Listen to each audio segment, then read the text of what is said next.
So all of this was covered and that was our room. What do you do when multiple extreme weather events caused by climate change destroy practically everything you have? A burial did all of that. Who's legally responsible? It's a question farmers near Jamaica's south coast have been struggling with 5 months since Hurricane Beryl tore into their homes. Most, like Rosemary White, still have not been able to earn enough to replace roofs. I have to be in my sister's house, so I'm trying to pick up the pieces from here. Beryl, a Category 4 hurricane, was the strongest July storm on record in the Atlantic. According to the island's agriculture ministry, some 48,000 farmers and 11,000 fishers suffered losses worth more than $50 million Canadian. Among those most affected, small farmers in the south part of the parish of St. Elizabeth, a large number of them women. Opal Jackson, part of the Jamaican network of rural women producers, lost more than 10,000 crops. I remember St. Elizabeth is a breadbasket of Jamaica, so the produce go all over. Just as they were recovering after Beryl, disaster struck again. In October, we get 1.5 weeks of rain that damage the farm again. Unusually heavy rains in much of October, plus Tropical Storm Raphael in early November, caused crops to rot in the fields. Of course, when you're working in the context of a population that has, high levels of poverty and already high levels of food insecurity, then an event like this will only exacerbate an already critical challenge. Now there's a food shortage and prices have skyrocketed. Jamaicans are worried, saying they simply don't have the resources to protect themselves. We could become climate refugees. We live on an island. There is no bridge to Kansas. There is just water all around. Some argue the largest polluting states should be legally responsible for disasters brought on by climate change. They are actually the biggest emitters of greenhouse gases, including carbon dioxide, which leads to and causes climate change. During hearings this month at the International Court of Justice, Canada argued against that position. Such an approach would be contrary to the responsibility of each state to take measures to tackle climate change. While that debate continues, farmers here are left to pick up the pieces as they brace for more extreme weather. Phil Carpenter, Global News, St. Elizabeth, Jamaica.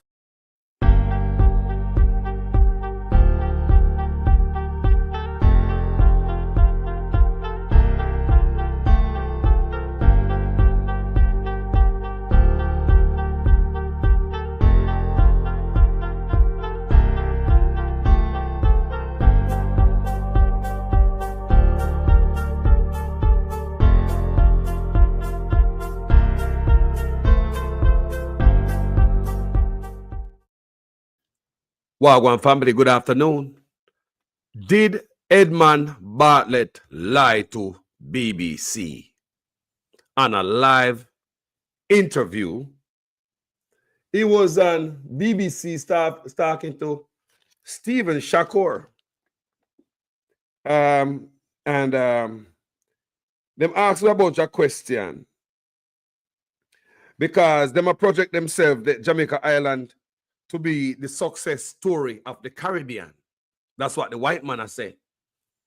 How Jamaica a position themselves like the success story of the Caribbean. No other island a bit better than we. We do it better than every other island. We are the financial superpower of the Caribbean. We have the best bounce back off a big sea of the island. And PR type of glorious stuff sounds so beautiful PR stunt. Now me find out why when hurricane blow, the money I say that the hurricane did not lick the country. What I just played for you a while ago, even 5 months after, this woman did not get help. Months after, people don't get help. Some people don't even get help all now.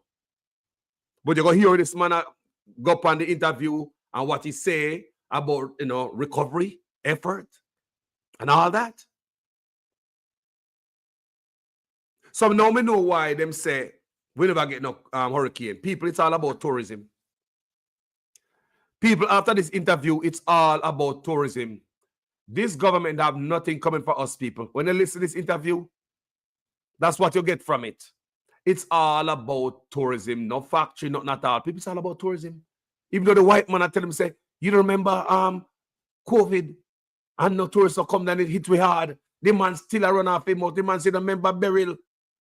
The white man a tell him say tourism is fragile, unsustainable. Edmond Bartlett now have not more than tell him all type of things. Now answer one question. After listening to this interview, it make me know say the Andrew Owners administration have nothing coming for us more than tourists. Look how them position themselves. That's how we can't go to the beach. That's how them treat we so. That's how them talk about investors. That's how they see so much hotel bill. Them open up the country for other people to come in there and expect we to come in as servant. Become spread up on a local bed for $2 an hour. Become servant green teeth for $2 an hour. Become take crap.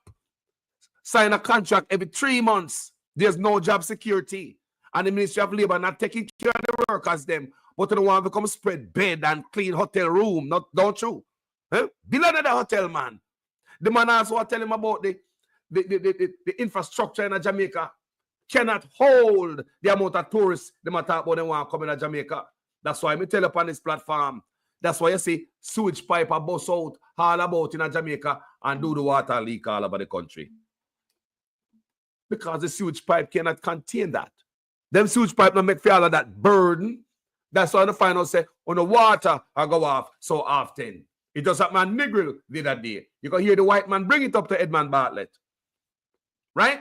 And Edmond Bartlett got response. Me want you listen now. Is Edmond Bartlett telling a lie? I want you guys to be the judge.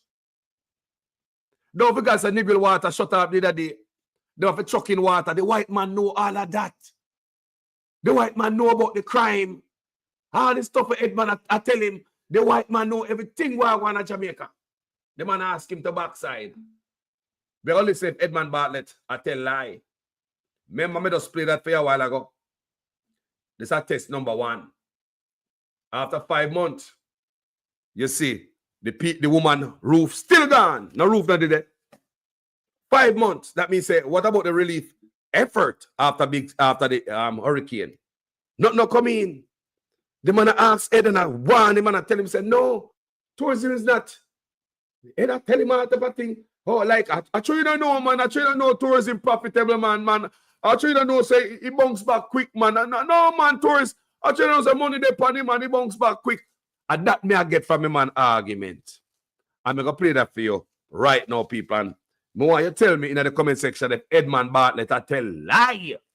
Recovery effort was, come here and check them politicians. When they go to overseas, them chat out type of stuff.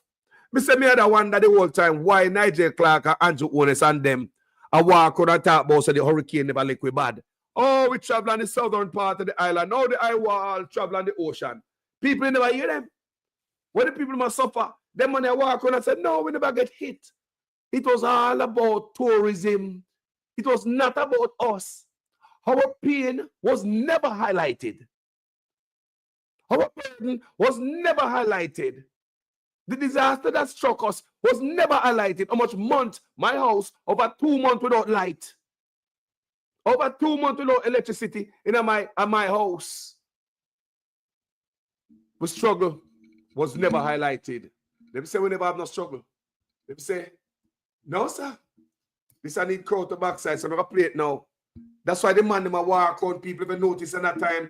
Me I say, why the man walk on and go like say, we don't get hit with this disaster. But it sound good for tourism. Don't make tourists know so the island get licked bad, man. Make them know so they can't come. About million tourists man want to come in the country. The white man tell himself, sir, that is unrealistic. You guys just run them out and fling out numbers. Financial superpower. Even the white man know says something not sound right. So without no further ado, we're going to play the interview. And the answer is depending on you to tell me if I tell lie or answer true. Let's go. Welcome to Hard Talk from the BBC World Service with me, Stephen Sackett. My guest today has long been one of the most high-profile international advocates for the charms of his country. Edmond Bartlett is a long-serving politician in the Jamaican Labour Party. He's Hold on, una hear good? More if you don't hear nice and clean, if you can't, we try it another way. Can you guys hear good? Me want to see. Me want to hear how them go foreign go talk, pay big chat, Not now going to Jamaica, everything beautiful. The man even pull up the travel advisory. Can you hear it good, guys? If you not hear it good, let me know. Several decades. But for the last 8 years, he's been the island nation's Minister of Tourism. It is a job that matters. Tourism accounts for 1/3 of Jamaica's economic activity. Having bounced back from COVID, there is now an ambitious plan to get annual visitor numbers up to 6, even 8 million. A pretty extraordinary number for an island of fewer than 3 million people. But there are problems clouding this sunny horizon. Climate change and more frequent extreme weather events threaten to cost Jamaica dear. And the island's attractiveness to visitors has taken a hit thanks to endemic violence and gang-related crime, which has put Jamaica close to the top of the global league table for murders per capita. Internal instability used to dog Jamaican politics and management of the economy, but in recent years, the political scene has been calmer, and Jamaica has sought to wield significant influence on the world stage in debates about climate change and reparations for slavery. But still, Jamaicans want to see their country made more secure. What will that take? Well, Edmond Bartlett joins me now. Welcome to Hard Talk. Thank you very much, Stephen. It's my honor and pleasure to share this 25 minutes or so with you. Thank you. We're delighted you're here. Let's start with your specific responsibility, your portfolio, tourism in Jamaica. Do you think it is healthy for Jamaica to be an economy that right now is so heavily dependent on tourism? Tourism's role in economic development and economic building is very pervasive and sometimes misunderstood, because tourism is not a single economic activity. It's a confluence of many economic parts, all of which... All our people, I want to hear it good, you know. You know me stay already. But then I tell me for I hear it good, but you know me like for to hear it proper. Right? I'm checking by my phone, I think me have a better way for me hear it. All of which have an economic outcome Better? of its own. So that tourism doesn't happen unless agriculture is flourishing and doing well. Mm-hmm. It doesn't happen unless manufacturing is flourishing and doing well. It doesn't happen unless energy supplies are available, medical supplies are available, and a range of services. It doesn't happen unless entertainment is available, attractions are available. So I could go on and on. I get your point. I mean, clearly it is a part of a much bigger economic picture, and there are sort of interlinks within that economy. I get that. But fundamentally right now, pretty much 1/3 of economic activity in your country is linked to tourism. And we saw during COVID how vulnerable that can leave Jamaica if things go wrong. Right. But that vulnerability is balanced by resilience that tourism has, which is the most resilient of all industry. It bounces back faster and it enables economic recovery at a faster rate. So that within a...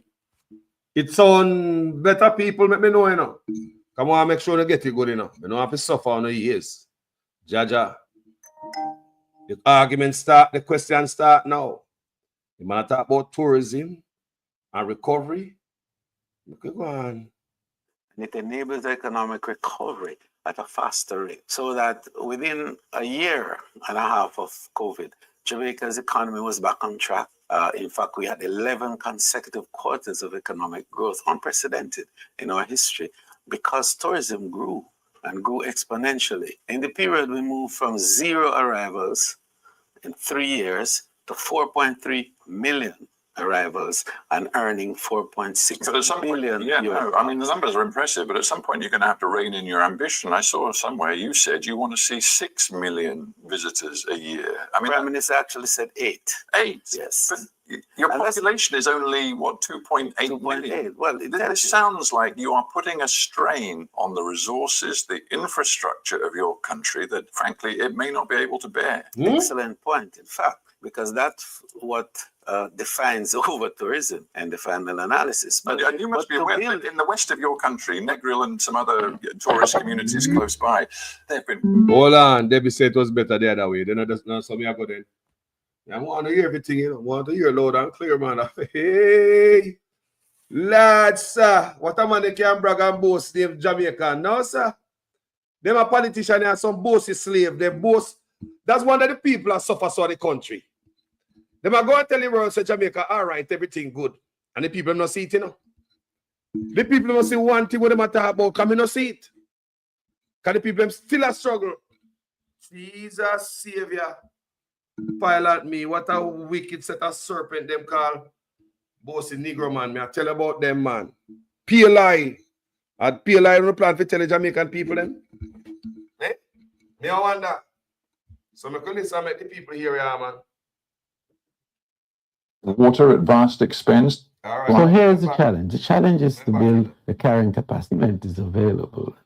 Attractions are available. So I could go on and on. I get your point. I mean, clearly it is a part of a much bigger economic picture, and there are sort of interlinks within that economy. I get that. But fundamentally, right now, pretty much 1/3 of economic activity in your country is linked to tourism. And we saw during COVID how vulnerable that can leave Jamaica if things go wrong. Right. But that vulnerability is balanced by resilience that tourism has, which is the most resilient of all industry. It bounces back faster and it enables economic recovery at a faster rate. So that within a year and a half of COVID, Jamaica's economy was back on track. In fact, we had 11 consecutive quarters of economic growth, unprecedented in our history, because tourism grew and grew exponentially. In the period, we moved from 0 arrivals in 3 years to 4.3 million arrivals and earning 4.6 billion. Yeah, no, I mean, the numbers are impressive, but at some point you're going to have to rein in your ambition. I saw somewhere you said you want to see 6 million visitors a year. I mean, Prime Minister actually said 8. 8? Yes. But your population is only, what, 2.8 million? Well, this sounds like you are putting a strain on the resources, the infrastructure of your country that, frankly, it may not be able to bear. Excellent point, in fact, because that's what defines over-tourism and the final analysis. And you must be aware that in the west of your country, Negril and some other... Look, guys, not talking about the strain and the resources. They might even bring up all Negril. Right. No, sir. That's right. There have been water shortages. People have had to bring in privatized water at vast expense. There are people in their hotel rooms saying they couldn't get a shower, they couldn't get drinking water. It was in short supply. So here's the challenge. The challenge is to build the carrying capacity to enable us to plan appropriately and to accrete your infrastructure capacity to enable this increase in arrivals. So the decision to have 8 million is not lightly taken, and it has to be against the background of a whole series of development and infrastructure improvement, i.e. building. The white man, I tell him, say, that too much for the infrastructure as strain. Remember Negril when they take the water for this hotel. Because the man know, you know. So the hotel take the water for the man, you know. For the people, you know. The man know. Why would the man bring that up? The man knows that the water was brought from the people to build this Princess Hotel down in England. And the man that's run up him out and talk here. In carrying capacity over time to enable 8 million. And at the same time as you say that the government is absolutely across that need to build in resilience, you also know that there are grave concerns in Jamaica about the long-term impacts of climate change. Indeed. And extreme weather events, which, as we saw this last summer with Hurricane Beryl, are putting another and very different massive strain on your infrastructure and resources. Absolutely. And, you know, that's why we move very quickly to establish institutional mechanisms to build capacity to forecast disruptions, observatories that allow us to look down the road to see what's happening. Secondly, to create opportunities for mitigation against these disruptions. Thirdly, to build capacity to manage the disruptions when they come. And then to recover quickly. And fifthly, to thrive. See, I just so it's against that background, that I established the Global Tourism Resilience and Crisis Management Center. Listen, I get your ambition, but I also wonder about that word hubris. You know, you're talking about very quickly getting to 8 million visitors a year. We know that extreme weather events are becoming more common, not least in the Caribbean. And then I look at what happened this summer when Hurricane Beryl hit, and immediately, according to UNICEF, 160,000 Jamaicans, including almost 40,000 children, were in dire need of humanitarian assistance. I mean, it just seems there's something going on here. No, we recovered so fast from the Beryl impact. Indeed, Beryl didn't. People, may just show a video, play a video at the beginning. 5 months, the woman roof still gone, tear up. 5 months. 5 months. Let's continue. Him say we recover quick. Then brother I say, no, sir.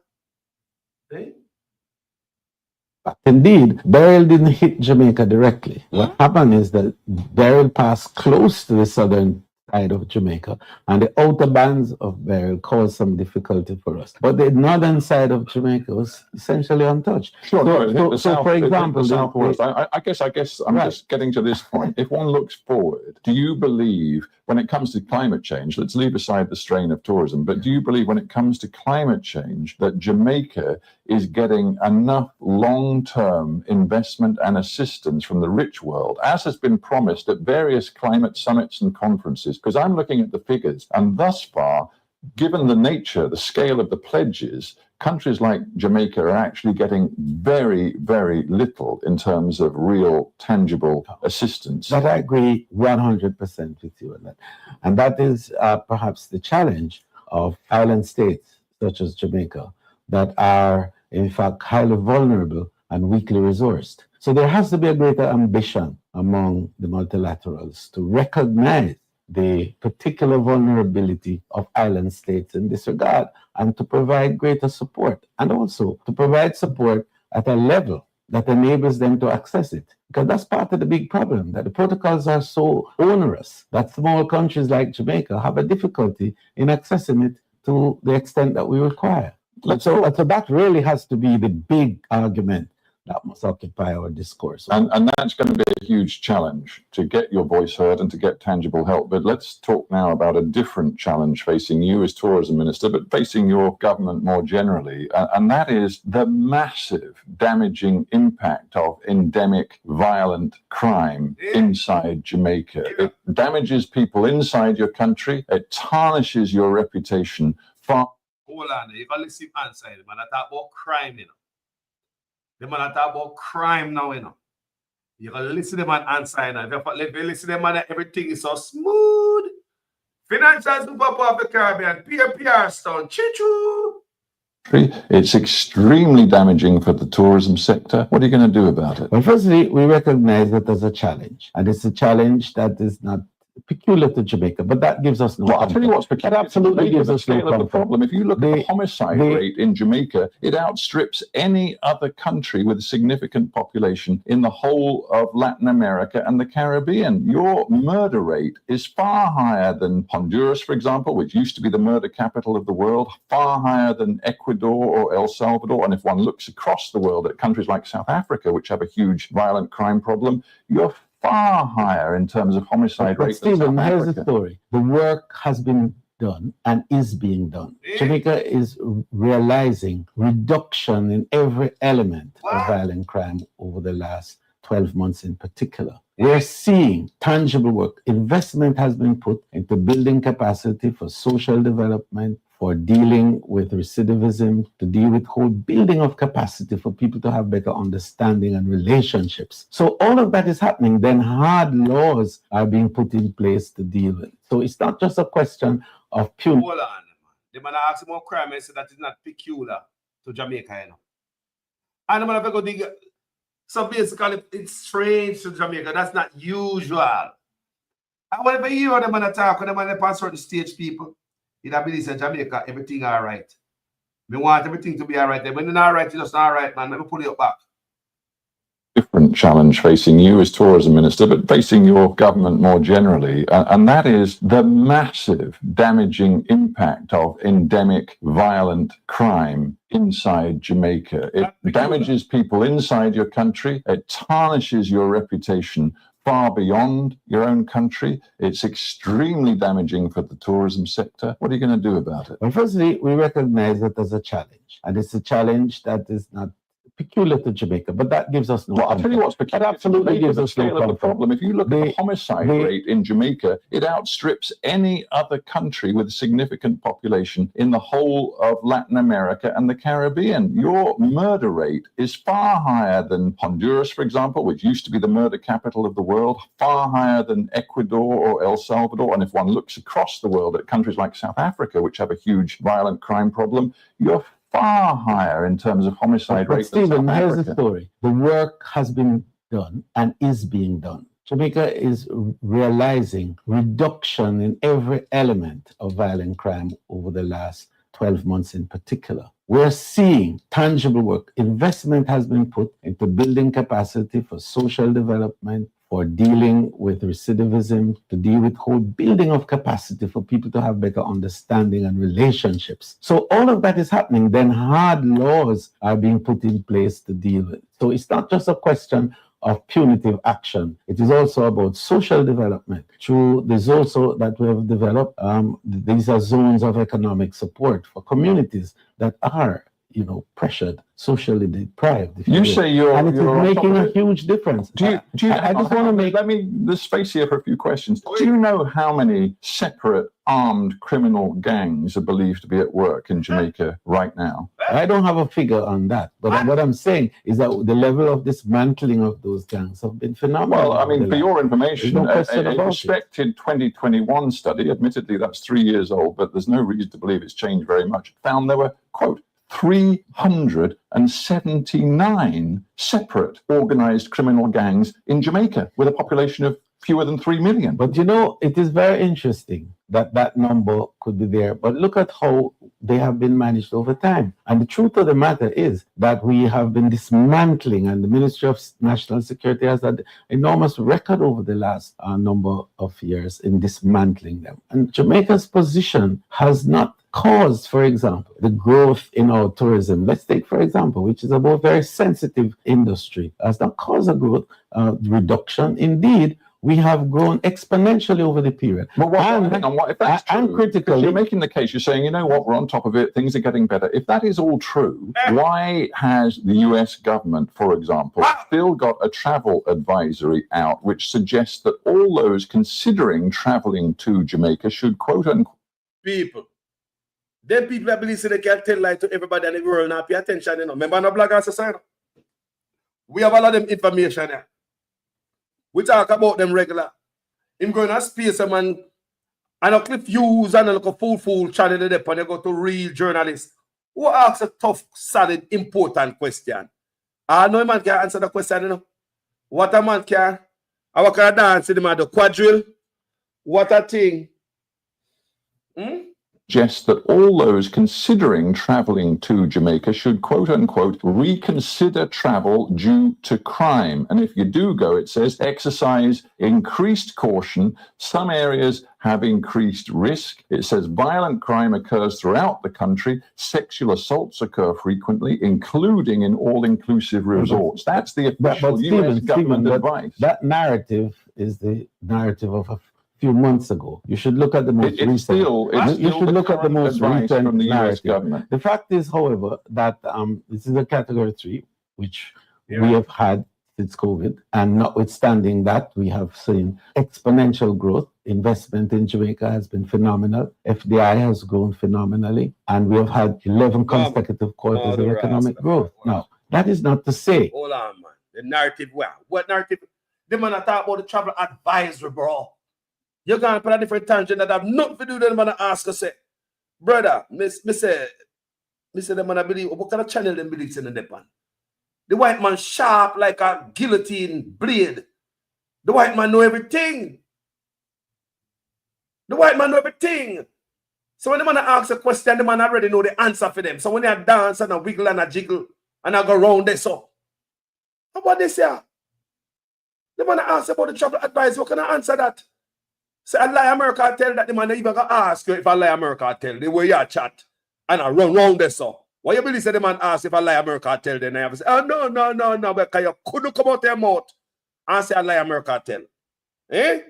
Shameful. You should look at the most recent from the US government. The fact is, however, that this is a category 3, which we have had since COVID, and notwithstanding that, we have seen exponential. Sir, it's not category 3. We're not talking about a hurricane. It's level 3. Level 3 been around since 2022. He said we have it since the COVID. COVID come when people 2019, 2020, 2020, 2021. So by 2022, we are come out of COVID. Not true. So I'm saying he did it from COVID. So 2020, we full under COVID. 2021, we full under it. So a 2 solid year, we get kick up under it, you know. So I'm saying 2022, the thing come in the first level 3. Him say a category 3. Big old, you know, him supposed to know better, you know. It's a category 3. A hurricane we are talking about. You're damn right. The crime out is like a hurricane. So I really category 3 instead of level. He said the travel advisory where the US put on Jamaica is category 3, not level 3. And him say it did it from big C. And let people tell me if I tell the truth or I tell lie. Comment section, talk to me.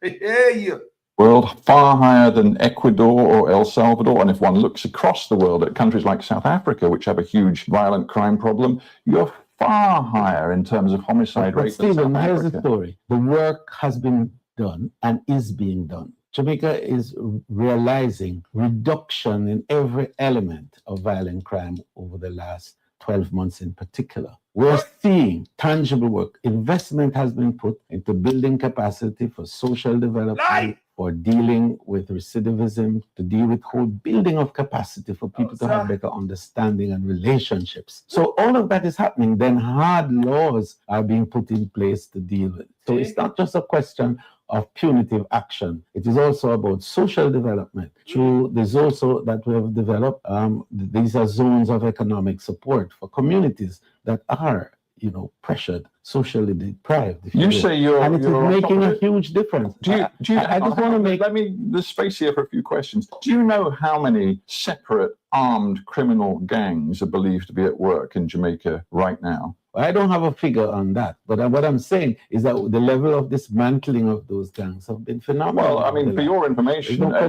respected 2021 study, admittedly that's 3 years old, but there's no reason to believe it's changed very much, found there were, quote, 379 separate organized criminal gangs in Jamaica with a population of fewer than 3 million. But you know, it is very interesting that that number could be there. But look at how they have been managed over time. And the truth of the matter is that we have been dismantling, and the Ministry of National Security has had enormous record over the last number of years in dismantling them. And Jamaica's position has not caused, for example, the growth in our tourism. Let's take, for example, which is a very sensitive industry. Has not caused a growth reduction. Indeed, we have grown exponentially over the period. Well, hang on, if that's true, and critically, you're making the case, you're saying, you know what, we're on top of it, things are getting better. If that is all true, why has the US government, for example, still got a travel advisory out which suggests that all those considering traveling to Jamaica should, quote unquote, reconsider travel due to crime? And if you do go, it says, exercise increased caution.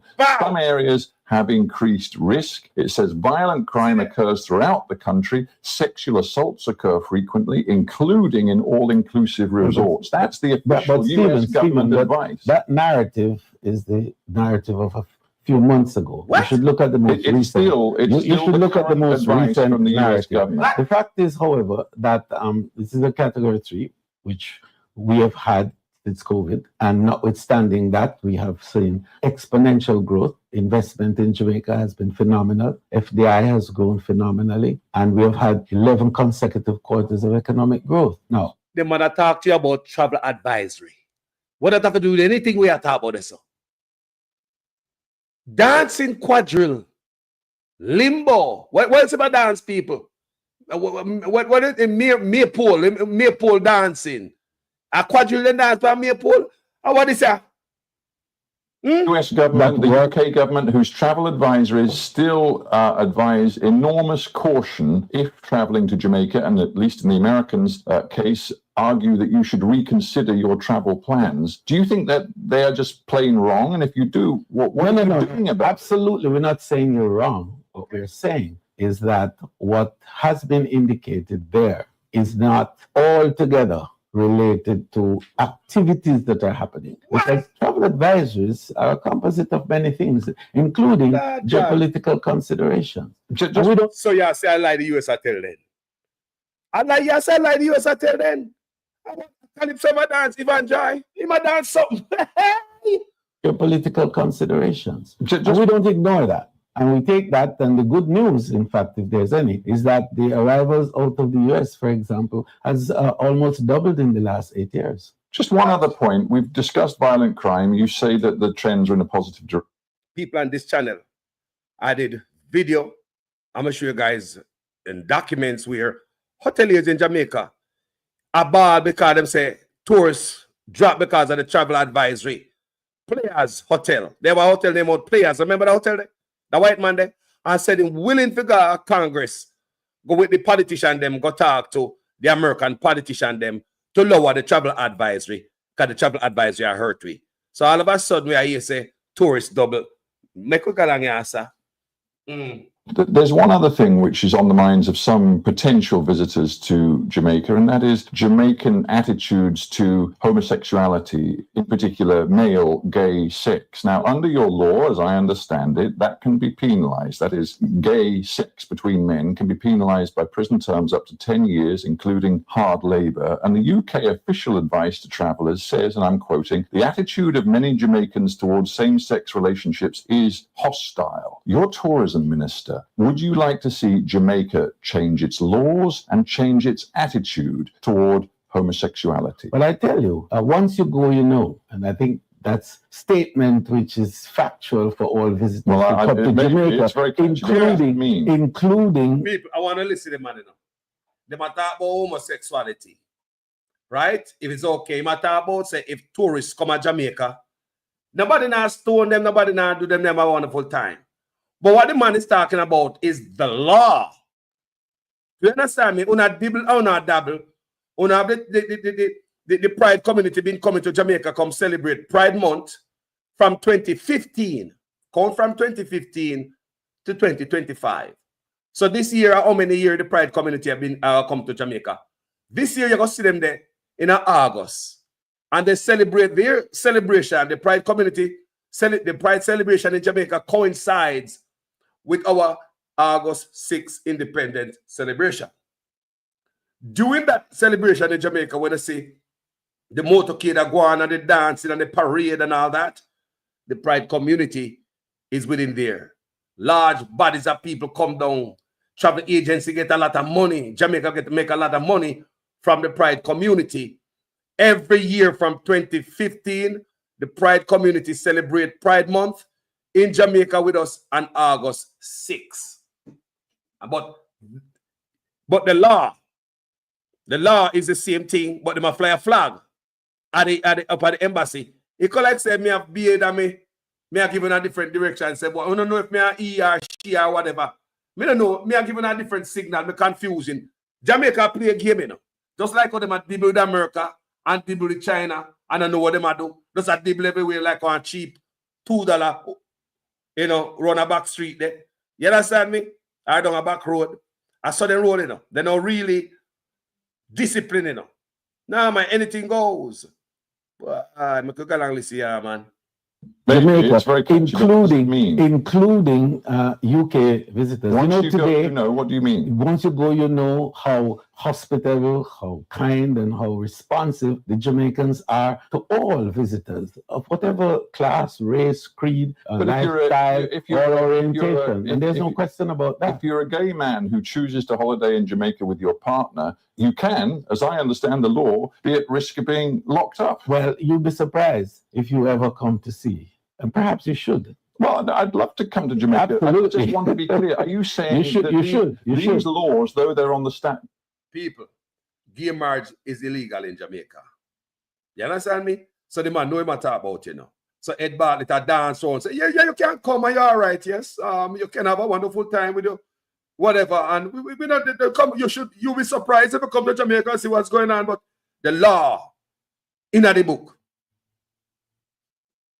Nothing? Is that what you're saying? No. We're not saying that at all. But you know that laws are stated in relation to a number of factors. And indeed, laws have also timelines that go beyond what is current. And current situations sometimes reflect not necessarily what legal positions are. Still, you should look at. May I have to back it up a little bit, because Edmond Bartlett just said, "Come on, Jamaica, you will see everything, no discrimination and this and that, and you can do whatever." So the man I asked him, say, that means that the law no matter then. You understand? Because there is a law against that. And if you as a minister, I tell him, say, that means if a man asks to say, if a couple come to Jamaica and what's it not, them can be arrested. Because remember the man I thought about the law, you know. So Edmond Bartlett, I say, you'll be surprised to come to Jamaica. You're all right. But what Edmond Bartlett is saying right there is something legal. Is encouraging people. If you look on it really good enough, allow me to tell, isn't Edmond Bartlett encouraging something illegal as a big minister? That the white man affair tell him, said that means that the law no mean nothing then. People have been listening to them and I know. They think they're confused them to talk to. The white man sharp. To look at the most recent from the US government. The fact is, however, that this is a category 3, which we have had since COVID, and notwithstanding that, we have seen exponential growth. Investment in Jamaica has been phenomenal. FDI has grown phenomenally, and we have had 11 consecutive quarters of economic growth. Now, that is not to say. But do you think the US government, the UK government, whose travel advisories still advise enormous caution if traveling to Jamaica, and at least in the Americans' case, argue that you should reconsider your travel plans? Do you think that they are just plain wrong? And if you do, what are you doing about it? Absolutely, we're not saying you're wrong. What we're saying is that what has been indicated there is not altogether related to activities that are happening, because travel advisories are a composite of many things, including geopolitical considerations. And we don't ignore that. And we take that, and the good news, in fact, if there's any, is that the arrivals out of the US, for example, has almost doubled in the last 8 years. Just one other point. We've discussed violent crime. You say that the trends are in a positive direction. There's one other thing which is on the minds of some potential visitors to Jamaica, and that is Jamaican attitudes to homosexuality, in particular male gay sex. Now, under your law, as I understand it, that can be penalized. That is, gay sex between men can be penalized by prison terms up to 10 years, including hard labor. And the UK official advice to travelers says, and I'm quoting, the attitude of many Jamaicans towards same-sex relationships is hostile. Your tourism minister, would you like to see Jamaica change its laws and change its attitude toward homosexuality? Well, I tell you, once you go, you know, and I think that's statement which is factual for all visitors to come to Jamaica, including UK visitors. Once you go, you know, what do you mean? Once you go, you know how hospitable, how kind, and how responsive the Jamaicans are to all visitors of whatever class, race, creed, lifestyle, or orientation. And there's no question about that. If you're a gay man who chooses to holiday in Jamaica with your partner, you can, as I understand the law, be at risk of being locked up. Well, you'll be surprised if you ever come to see, and perhaps you should. Well, I'd love to come to Jamaica. Absolutely. I just want to be clear. Are you saying these laws, though they're on the statute book, mean nothing? Is that what you're saying? No. We're not saying that at all. But you know that laws are stated in relation to a number of factors. And indeed, laws have also timelines that go beyond what is current. And current situations sometimes reflect not necessarily what legal positions are. But it's lying in the book. What kind of mamba? You don't understand people, so law in the book don't really make no sense. So that's what the man has said right there. Right? The Batman law in the book don't make no sense. Don't pay no mind, don't worry about that. You know, so we have the pride flag, man, and we have it, you know, since 2015, have the pride community enjoy themselves at Jamaica, man. We do man past 6 August every year, man, independence. People hear them and I say, the big minister said, now watch it law. So man lazy. So if them feel a certain way, because we already played for the Prime Minister where was asked the same thing, you know. And the Prime Minister said, in no business where Bruce has said, him not believing in that. And Bruce are the only one that said, not in my cabinet. I don't think that is the direction I want my country to go. And current situations sometimes reflect not necessarily what legal positions are. Talking about the law and talking about lawlessness, I think it's interesting to think about Jamaica in the wider context of your region. I mean, interesting things are happening in other countries. I'm thinking now of Central America, which is not so very far away, where various countries have tried to address violent crime, gangs and cartels, and a prominent country doing its utmost is El Salvador. Now there, the president has passed draconian new laws, which have seen him lock up, and I think this is right from my latest reading, up to 1% of the entire population. That is a vast number of young males have been locked up because of their involvement in criminal gangs and violent crime. Homicides, as a result of this crackdown, have gone down from 53 per 100,000, still not quite as high as you in Jamaica, just as 2.4. i.e., a draconian crackdown works. Would Jamaica consider it? We're a democracy. And we have to respond. I mean, President Bukele in El Salvador, he was elected too. But we are a democracy from your Westminster system. And we rule essentially by the laws, as you know. And we think that managing our crime situation has to be a mix of many factors. Strong laws, strong action by way of policing, but strong social interventions as well. And that's a mix that Jamaica is using to deal with the crime. But the indication Jamaica is not going to engage in. Is that what you're saying? Draconian lockdowns of that would not go well with the kind of democracy that we have. Do you think you get enough help from the end user countries where the cocaine that passes through Jamaica is consumed? I'm thinking of the United States and Europe. Do you think you get enough help from them when it comes to cracking down on drug use, consumption? And do you think you get enough help, particularly from the United States, when it comes to stopping the flow of guns, weapons into your country? That's the problem. The real problem is stopping the flow of guns and weapons into the country. And so that there is need for much more ambition in this area, far more support to enable significance. Hey, we don't notice the only question that we answer clear. I want to talk about the help. I'm going to ask several questions they ask about outside help, you know. And the only one them answer clean and clear enough to ask what I'm saying, you know. We talk about help, do more. A different set of questions which are facing Jamaica, because as I said at the very beginning, you pride yourselves on being an influential country across the Caribbean. And one of the big questions facing you and some other Caribbean nations is whether you want to, in the end, cut your ties with the British monarchy, stop recognizing the British monarch as your formal head of state. Jamaica said some time ago, the government said that it was going to put a proposal before the people of your country by 2025. Now it seems that's not going to happen. Why? Well, the proposal is pretty much on track. I think one of the changes that you have to consider in all of this is one which brings people into the mainstream of discussions and discourses so that there's full consensus in every step of the way. Yeah. And that process is ongoing in Jamaica now. And yes, we will repatriate our sovereignty. There's no question about that. And I think that's the way that all countries want to go. And you think there's no question? Listen, all the white men are going to kick him in their mouth now. Because they want to take away from England, you see? But they want to still hitch up on England. You still want to have the highest court. You still want to answer to the white man them. So the white man, I got to point out to him about the CCJ, Caribbean Court of Justice. How you say? I'm going to bring up all the opposition too. The opposition position. Say, and the white man knows, say, this a thing and I'm going to win. Listen, the white man are going to take him for fool right now and just wipe him like a piece of paper. He might use wipe off his shoes. Listen, because the man have the knowledge and information.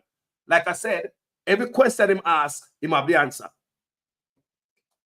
All countries want to go. You think there's no question about it, but I'm looking at what you said in 2022 when William and Kate visited Jamaica. You said then the time has come to address this issue of repatriating our sovereignty. We need to do it now with grace and ease and no rancor. Well, absolutely. Yeah, you said that. And that remains the position Well, yeah, but nothing's actually. No, it is being happening. delivered, is it? No, you're very now, much being if I delivered. may, because people won't know this, you're now locked in a dispute with the opposition party in Jamaica because the opposition says they will not support going to a referendum and support the idea of cutting ties with the monarchy unless at the very same time your government agrees that it's not just about the monarchy, but also a change so that the new final court of arbitration for Jamaicans is no longer the Privy Council, as it's always been under the current system, but becomes the Caribbean Court of Justice. Your government is refusing to accept that. Yeah, but that's the opposition's position. We're government. Yeah. And we're government because we are managing the will of the people. And so the position that the government takes on the matter is in consonance with the will of the people. So the opposition may have a position, and the day when the people give them the mandate, then of course. But what it is now is that we're moving ahead to repatriate our sovereignty. The process is ongoing. We have a minister who is responsible for piloting the process through the parliament and also with multiple consultations across the country. Town hall meetings are happening as we speak in various parts of the country where we're getting feedback from people as to what the new constitution amendment should be. But I guess the opposition has one advantage, and that is logic, because the opposition is saying it has to be about full, quote unquote, full decolonization. That is not just cutting ties with the monarchy, but cutting ties with the Privy Council. But decolonization doesn't mean that you lose everything that may be. How are the Rastafari man say? The man said decolonization no mean that you lose everything. So you still want benefit, you want left, but you don't want left. Mama, me left the house, but me a come for dinner every night. You hear, mama? Mama, me left the house, but me a got come for water every day. Me want come wash my clothes and me want come up there.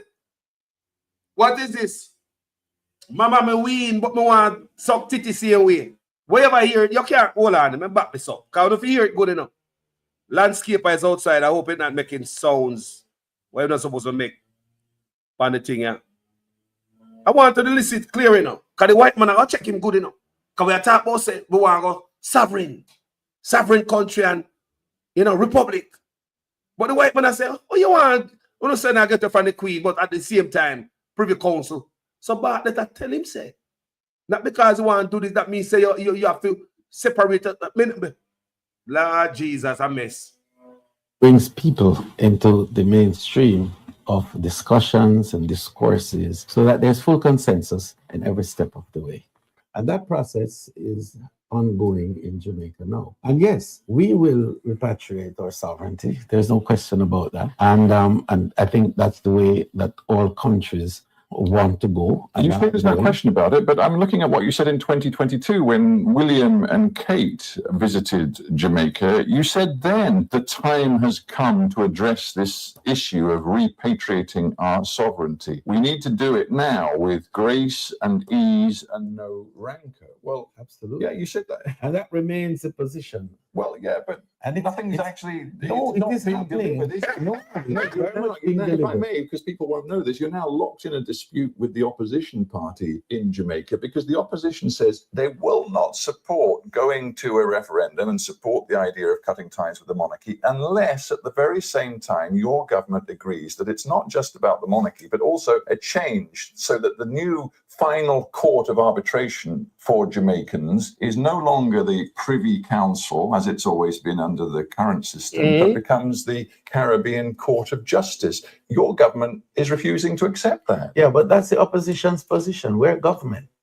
And we're government because we are managing the will of the people. So the position that the government takes on the matter is in consonance with the will of the people. So the opposition may have a position, and the day when the people give them the mandate, then of course. But what it is now is that we're moving ahead to repatriate our sovereignty. The process is ongoing. We have a minister who is responsible for piloting the process through the parliament and also with multiple consultations across the country. Town hall meetings are happening as we speak in various parts of the country where we're getting feedback from people as to what the new constitution amendment should be. But I guess the opposition has one advantage, and that is logic, because the opposition is saying it has to be about full, quote unquote, full decolonization. That is is not just cutting ties with the monarchy, but cutting ties with the Privy Council. But decolonization doesn't mean that you lose everything that may be beneficial to you. To repatriate your sovereignty means that you have to give up everything that's beneficial to you. You hear the man say? You have to give up decolonization. No mean say you have to give up everything that beneficial to you. You hear what I'm saying? So that's why you hear when Mark Golding come out and say, when they step out a master yard, not step out with 1 foot. That's why you Mark Golding says, so no, step out with 2 foot. The white man will come from England, when them call Master Mark. After I tell black boot licking, colonial minded politician, we are talking about them want to go separate. When they come out a master yard, you come out with 2 foot. So you hear the man say, you know me say, when I separate yourself, you have to give up everything that is beneficial to you. So the Privy Council and man want to be this and that, Queen's Council, this your council and all the sitting at the Queen of England. They want to keep that. The Prime Minister, him want to go, so look letter before his name or half time name or something around his name. Lord Jesus, what a disgraceful interview doing, man.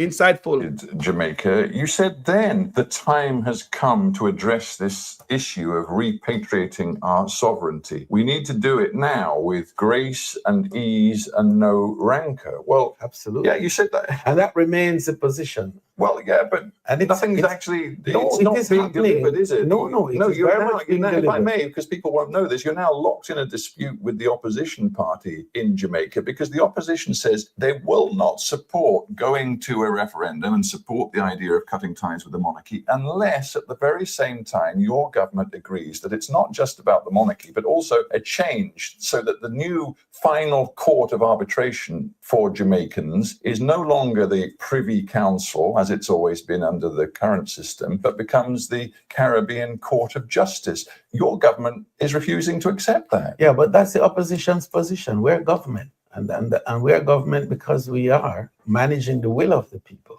And so the position that the government takes on the matter is in consonance with the will of the people. So the opposition may have a position, and the day when the people give them the mandate, then of course. But what it is now is that we're moving ahead to repatriate our sovereignty. The process is ongoing. We have a minister who is responsible for piloting the process through the parliament and also with multiple consultations across the country. Town hall meetings are happening as we speak in various parts of the country where we're getting feedback from people as to what the new constitution amendment should be. But I guess the opposition has one advantage, and that is logic, because the opposition is saying it has to be about full, quote unquote, full decolonization. That is, not just cutting ties with the monarchy, but cutting ties with the Privy Council. But decolonization doesn't mean that you lose everything that may be beneficial to you. To repatriate your sovereignty means that you now have responsibility for your own management and you choose what you need to retain and what you should not.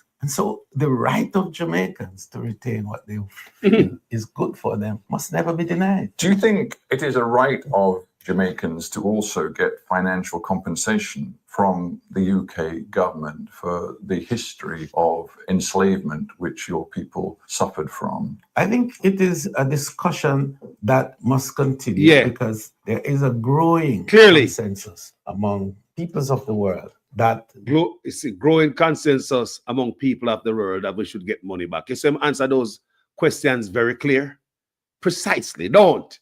Me I tell them, man, them certain type of question, you have some good answer for them. Like that one, Reparation is a discussion along that line. But are you talking about clear financial compensation? Because the UK Foreign Secretary at the recent Commonwealth Summit in Samoa said that it is not, quote, about the transfer of cash. I just wonder whether you as a government minister in Jamaica think very clearly it is about the transfer of cash. Well, I don't personally, and this is not a government position, personally, I don't think it is necessarily about transfer of cash. I think it is a lot more about the recognition that the wrong has been done, money and the determination to right that wrong. A lie, money. So the mechanisms for righting that wrong is still for discussion. whether it is about cash transfers or it is about creating institutional support mechanism to build technical support for individuals, educational development, or other social development. But what has to be done is some reparatory activity. A cynic might say that the British government, by saying it wants to continue the discussion, but saying that, you know, there's no prospect of cash being transferred, it wants to kick the whole issue into the long grass. Do you believe, from the perspective of Jamaica, perspective of the Caribbean, that it can be kicked into the long grass and essentially forgotten? Well, I think that it is impatient of time, and attempting to kick in the long grass will not wear well with a growing consciousness in the world, not just here in the UK, because the consciousness is strong in the UK too. There are far more conciliatory comments that are coming from quarters that were totally unexpected, because I think the clash of values, what I call the intergenerational clash of values, have now come to roost.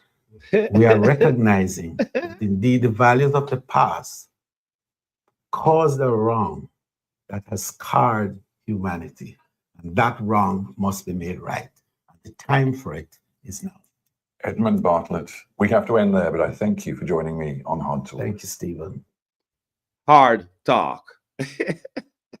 People, you notice when them brother, they are foreign and real journalists grab them, you notice what happened to them. They frazzle out, right? Because in a Jamaica, them not ask them question. They make them get away with the lies, because what this journalists did not allow is for this brother to spread the narrative. Because like I said, the man have all the answer already. So when I ask him all them questions, him know the answer to them. So Mr. Bartlett come then and dance round like a picnic in a sand heap. The man already have the answer for everything, people. You understand me? I say, and I look at Jamaica journalists where then I ask a question to their friend, oh, Mr. Bartlett is here. Hi, Minister. Mister. And don't question him. Don't punch him too hard. Don't really push back. Don't push back. Real journalists push back. Real journalists push back. So the man can chat off their mouth at Jamaica. You saw them sound when they're foreign. People are asking the real question right here. Vloggers up or so talking about everyday people. And the man answer no question. The only question he answer, I don't want to get money, reparation, or help from the US. Him know if he answer those questions. I'm going to list it clear. Him know if he answer them question there. When we get things. So when him hear the man say no more, I no cash, England I'll give. The man say, him still talk about cash, whether this, whether that. The man said no cash. So the whole of them are worried about cash, people. Them politicians are grease them palm. I wait for cash. I'm going to say, it better the white man them keep the money. Because them black boy got thief with black leaders are the worst people from the Caribbean to Africa. We can't trust them, yeah. Them are the worst. So when Edmond Bartlett there at Jamaica, him look like this nice, Edmond Bartlett. It's such a brother. When they sit down with real journalists, we man a PNP, you can't say a PNP journalist. But trust me, if a journalist at Jamaica grab him and squeeze him few questions like that, the people must say a journalist, a PNP journalist. This man and no PNP and no labor writing no business with nothing. He doesn't ask tough question. He name Hard Talk on BBC with Stephen Shakur. And the man asked him some good question, people. Did Edmond Bartlett tell lie? Comment section. So do I agree with you there? You all right? Talk to me. Tell me if the man tell lie, people. Did he answer the question them truthfully? Yeah, sort of question. Did man answer it? I'm just go round the corner and dance quadrille. He might dance maypole. He might dance calypso. The only question him answer straight. I want to talk about everything you get enough help from the US for climate change and the reparation, the money. Right? Reparation money. Yeah. So here are now people. Jamaica want corrupt place, you know. While me there, so we don't know. You hear the man tell about all the crime with that Jamaica, the man go like everything all right. When the man the wickedest part, you know, I want to talk about the hurricane, and I said that like Jamaica never really get hit by the hurricane. And remember Nigel Clark and Andrew Owen said that, you know. That time the whole of Jamaica get mashed up, you know. No planes get mashed up and no light. And I say, oh, them man, yeah. I tell the world, like say we all right. In that time, we should be telling the world, say Jamaica get hit, so we get all the help we can.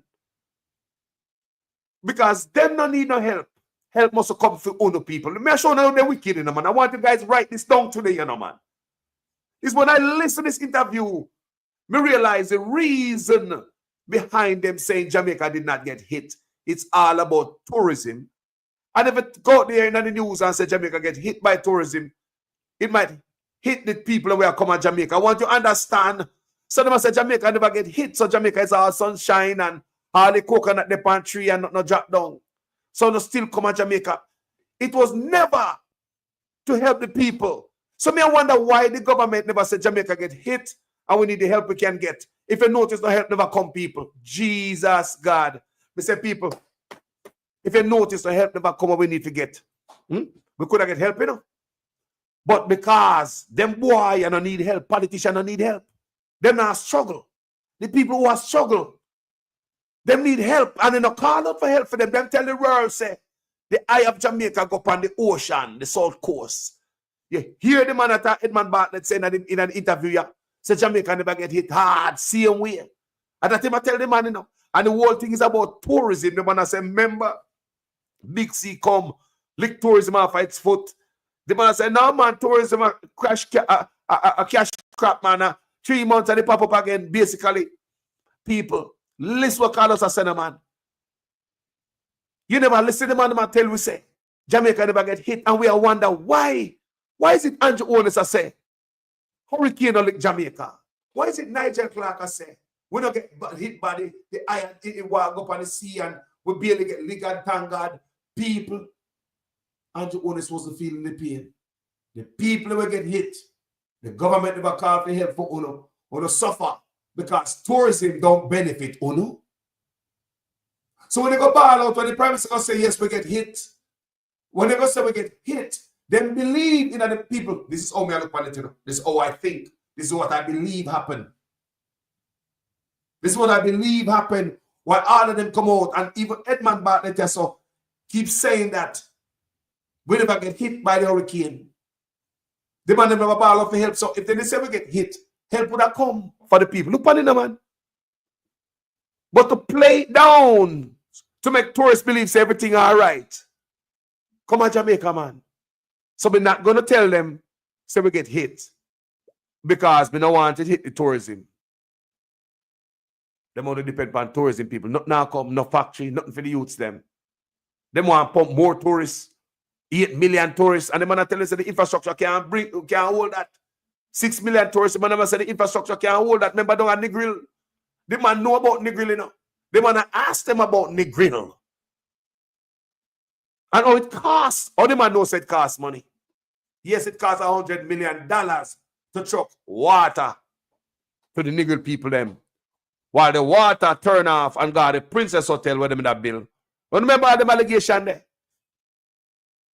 The Lago treatment plant, the water, instead of it come to the Negril people, them cut it off to finish, to build hotel. And shipping do the truck water to the people in Negril will cost the same taxpayers $100 million. So you see the man I know the man I know him I talk about. These are things we are talking about every day. I can explain to you everything what that man I say. Because these are things bloggers talk about every day. They man know what's going on in Jamaica. If you pay attention to what's going on there. That was a good goddamn interview. May I tell you, man? May I tell a good interview, man? Edmond Bartlett couldn't answer. When the man there in Jamaica, they're on TV. Jamaica come up and stay. The journalists of Jamaica make them man look good. They make them look beautiful. Then they answer no question. And if they ask them a question and give them any answer in the world, then they come back and fact check them. Nothing at all, people. What happened in Jamaica? Reporters and these people allow these guys to tell the nation any amount of lie without checking them. But not so for this man right here. You give him an answer, the man say, no, so well, you say so and so and so and so. You understand me? I say, dig a little bit deeper for the people, them. Blood cleat. People will never say nothing like this. When Edmond Bartlett their yard, man, me say, they make you look beautiful, man. Are the best minister. Best performing minister, if you ever listen to them a chat sometime, you know. Are the best one. Hooray. But when they're foreign and real journalists grab him, he might run up and down, all over the place. I dance calypso. I dance maypole. I dance bogle. Where else I dance? Della move. Yo, what am I do? People, me never hear nothing like this set up backside in my life. Yo, tell me what to think about that interview in the comment section of people. Them man can lie to some people, you know. But listen to this piece of news, I know. Hear this piece of news. Mr. Jamaica is a place where I stop giving. No blogger need to come on social media come tell lie. Because when it come to information, Jamaica spit it out every day. Now, while me I only there saw, while me I read in the paper, say former police commissioner among 2 people on bribery charges in U.S. Virgin Island. Yeah? So, we want some, anything we go on at the island over there, so, you know. We want Jamaica to pay attention. We want it our yard too, you know, so we notice the US, they lock up one man who come from an island, somewhere in the Virgin Island, and him come over to USA, I think, of Florida, and them lock him up. You know, if he get bail it, come off a plane to get money and all type of stuff, and them lock him up. You understand me? And lock up him backside, and him gone like dog. You understand me? I say? So, me don't know if he get bail it, but the US choke him up. So, me don't know I go with some man, or the US can just take some man, just to say some man at the US immigration problem. It's not the people them just a symptom of the bigger problem. You understand me? So, you don't know about the lady, the teacher. We get dirt. Right? They got dirt, the teacher. They must say overland. Me see it somewhere on social media. They go, you know, cut the teacher like a throat like a goat. They must say over dead left property. You know, see that? People dirty for them thing there, you know. Say, mighty God, when you go to Jamaica and think, say, Papa left a piece of land for me and him, and me build me house up there, so. And him a feed him down there, so. And, you know, me come from foreign and me go down and me be up on my house and sleep because I'm my own. Every year me go down, go spend a good time. And not knowing that somebody want everything. Because some family member like that, you know. No matter what you do for them, you know. Them have other plans. They want everything. Now, education ministry condemns tragic and senseless dirting of the St. Mary teacher. Now, the Ministry of Education has expressed deep sadness and outrage at the tragic senseless killing of Angela Hamilton, a teacher at Pear Tree Grove Primary and Infant School, St. Mary. Now, Jaja, it was the other day, the Prime Minister, our police over St. Mary with Montague, I did the video, talking about how crime is down. So are you saying that the Prime Minister went over there to sort up the people in beautiful, quiet parish? The Prime Minister just attacked the idea that people just recently just do the video. When the Prime Minister talked to the policeman there and the man give him the update how crime down in St. Mary by about 40%. I mean, I say, hold on there. See the video, yeah? St. Mary is now in a much better position. And based on the strategies that we are putting into place, we have seen a massive reduction in the level of violence right across the parish. And we are receiving tremendous support from the residents, which we are very pleased about. And as we move forward, sir, we think that St. Mary will be a much safer place for all the residents to feel very comfortable. So, well, you should introduce yourself to Jamaica. Yes. So I'm acting Superintendent Wallace, Commanding Officer for St. Mary. Very good. Yes, sir. One of the things we are very proud of with the JCF and the efforts we have made at reform is the investment made in leadership. Nothing happens without leadership. Leadership is absolutely important. And one of the things that we should give credit to for the JCF in the reduction in murders this year is the incredible strategic leadership that the JCF has exercised. And we're seeing it in the programs that are in place and in the kinds of operations that are done.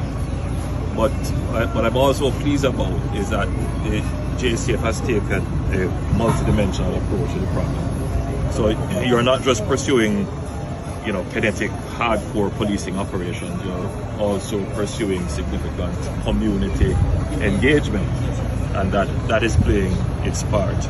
And I'm very happy to hear that St. Mary did very well last year. In terms of numbers, you have any numbers to share with us? Yes, sir. We had a 40% compared to last year. And I'm certain that the Member of Parliament here and the Council will also take their share of the credit. Definitely. It's a collaborative effort. And we continue to work closely together. Very good, Superintendent. Very good. So I think I was seeing that was St. Mary. No, I was seeing somewhere on social media where they must say it's alleged that it was over Lana and deadlift and all type of stuff. So so the St. Mary police are investigating the murder of a 59-year-old teacher whose body was found with her throat slashed at her home in Post Road, Pear Grove on Saturday. I'm reading from the book of the Gleaner. The deceased is Angela Hamilton, who was last seen leaving work on Friday afternoon. Hamilton lived alone. Concerns were raised when attempts to contact her on Saturday afternoon went unanswered, said Acting Superintendent Anthony Wallace, head of the division. Is the same brother, yeah? When we just play a while ago. According to Wallace, a friend of Hamilton visited her residence around 3:05 p.m. and discovered that the door at the living room was open. Wallace explained that upon entering the house, the friend reported found the teacher's body in the dining room. We were summoned. She was dressed in a lavender dress with injuries that include a slashed throat and a stab and chest to the chest. He said, "We want to reassure the public that we are committed to conducting a thorough investigation.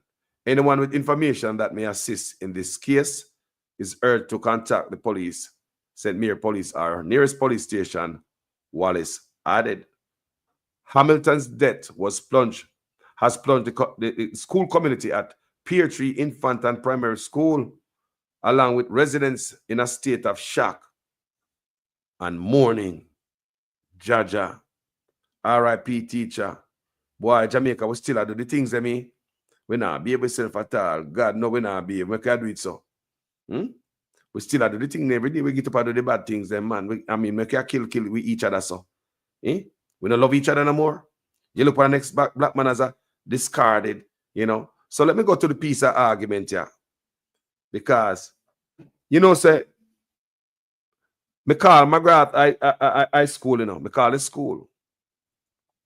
And I call it school and, me have the recordings, but me not ready to play it yet because I call back.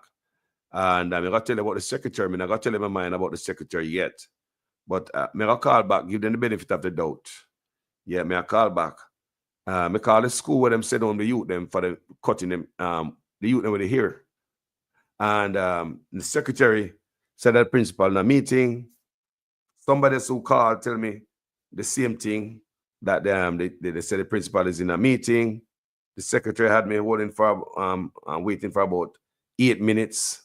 You understand me? And me not go there yet. Come have the recording and me gonna call them back the second time or the third time until we get them, and then we can have a discussion.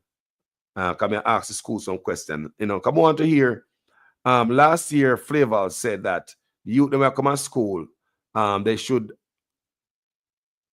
not stop youth from coming to school regarding their hair. That's last year, August.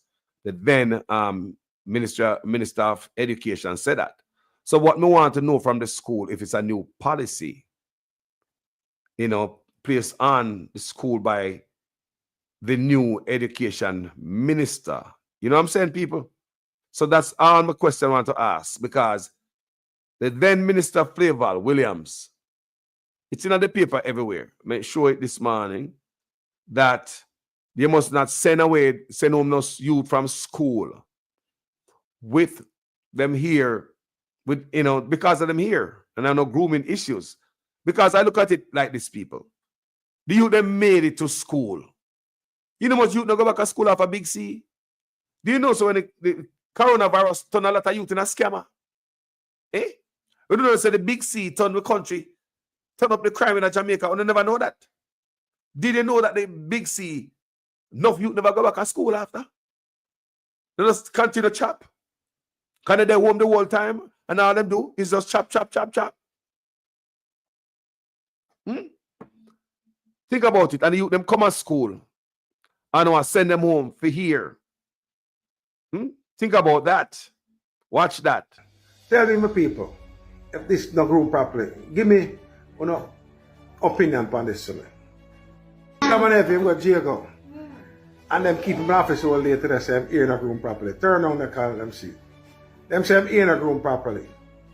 I have him in office all day. Tell me, my people, if this not grown properly, give me an opinion on this. Uncle, your nephew here is groomed well. Nice hairstyle and you neat. Because Jamaican youth go to school neat, you know. Say if I have an iron we put in a fire, an iron clothes, we are trying to go to school neat. If I one shot we are trying to go to school neat. I came here and now they still send me back forward, brother. Yeah. Education. Please come over, Margaret, because my ear is my nationality. And it is for significance in me, so I can go into school. They don't want me to. They tell me for trim. They tell me for trim. They don't want we going to school because our ear. Our ear is our nationality. Ministry of Education, I beg you please. See Margaret, yeah? See Margaret, yeah? Come over to school. I mean, I make it as no joke. I swear to God, I swear. Come over. Look how much shoot out here. Walk to school and can't go. Our ear, brother. Trim me here. And then still send work on me yard, brother, for nothing at all. Just cause they do a video. I ask them my reason for them to say me then yard, nobody not talk. Then just me for go back on me yard. Bro, me don't know, dog, I swear. Give up, bro. Bro, no man, see me I do them video, brother, and I think say I likes me I do them for bro, but if it's true, dog, me not do nothing for no like, brother. One thing me have to say, bro, then teacher they over school and want to see people turn out for come turn cruff and turn out to become worse, because they do not put them up on me already at all about say, yo, TikTok now go help me favor Ray and Tay and me I go turn cruff. Much teacher of us go tell me say me not come out to nothing. I just have to say John. See they know brother, they my family for nothing at all, brother. Me not do nothing. They send me for trim. Me trim here and now they still send me back forward, brother. Yeah. So because the youth now, if it say them I take this thing personal. And the parents of Jamaica look like say them. You like, me don't know. You think me send me you go to school, you know, send him home. He went to the barber, him get a haircut. But because he went online and his TikTok and did a video, never cuss night, he never disrespect nobody. He might ask for the Ministry of Education to look into his system, the situation. And because principal fee says she hurt, she got send home people picnic. Put them in a danger per road. Don't know the situation at home. How hard parents have it to send them youth come to school. What him lose today, him not gonna get it back tomorrow. As a school stay, they move on. You have to get notes from your friend that put you back. While teacher did it with herself, in her feelings. Them are teaching a business in a school, you know. Some of the people in a business in a school, no people. This colonial lifestyle, no fit them a youth, you know. No, man, not what them a do, man. Hairstyle. The youth them can't express themselves. So a ballad every youth they have. A ballad that the youth if you ever come to school, more often know.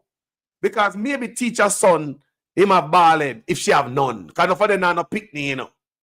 I want to live them life through the picnic where I come to school.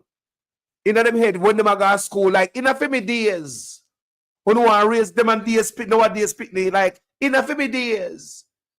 In a family days, not going to work. You have to know to deal with nowadays youth. That's where the problem lies, man. we're having a problem. We don't know how to deal with these youths. We are sick individuals as adults. We don't know how to deal with these youths. That you're going to send home a youth. You're sending him here not do good according to you. Right? Not low enough. Right? To your standards. Huh? At Jamaica, where Bob Marley come from, Cape Town come from, a Rasta country. You send them youth more Rasta than last year, August. Then Flavor Williams, she was the education minister. She said that no problem. Long here, no problem. Don't send them no youth. And look on this lady here now. Look if I lie, me I tell.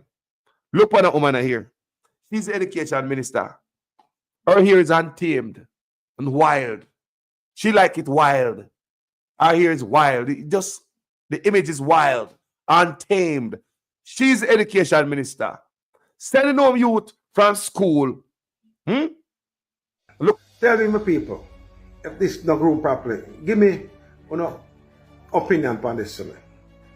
Come on, if you go to jail, and them keep him in office all day till they say I'm ear not grown properly. Turn on the call, them see. Them say I'm ear not grown properly. I have him in office all day. Tell me, my people, if this not grown properly, give me an opinion on this. The youth them show up at school, no people. People. Don't the youth them show up at school? People, youth them show up at school, man. They did show up at school. Good God, man. Give the youth them credit. The youth them did show up at school. Did show up at school. What me say? What up? Did the youth show up at school? I know. He showed up at school.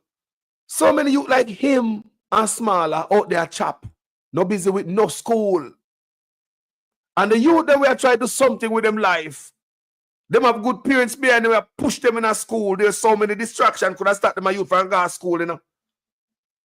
Peer pressure out there. Enough little chopper out there chopping and go to school. And I live big life and I drive nice car. Them youth I could not do it too, you know. But instead, you promote that, you put pressure upon the youth them and stress them out. What do the youth them to do? I came here and now they still send me back forward, brother. Yeah. Education. Please come over, my God, because my ear is my nationality. And it is for significance in me. So I can go into school. They don't want me to. They tell me to trim. They tell me to trim. They don't want we go in our school because our ear. Our ear is our nationality. Ministry of Education, I beg you please. See my gratia. See my gratia. Come over to school. I mean, I make it as no joke. I swear to God. I swear. Come over. Look at my shoot out here. Walk on school and can't go. And we here, brother. Trim me here. And then still same work on me yard, brother. For nothing at all. Just cause they do a video. I ask them my reason for them to say me then yard. Nobody not talk. Then do some for go back on me yard. Bro, me don't know, dog. I swear. Give up, bro. Bro, no man, see me I do them video, brother, and I think say I likes me I do them for bro, but if it's true, dog, me not do nothing for like, brother. One thing I have to say, bro, then teacher they over school, then want to see people turn out to come turn cruff and turn out to become worse, cause then do not put them up on me already at all about say, yo, TikTok now go help me favor Ray and Tay and me I go turn cruff. Much teacher of us go tell me say me not come out to nothing. I just have to say John. See they know brother, they my family for nothing at all, brother. Me not do nothing. They send me trim. Me trim here and now they still send me back forward, brother.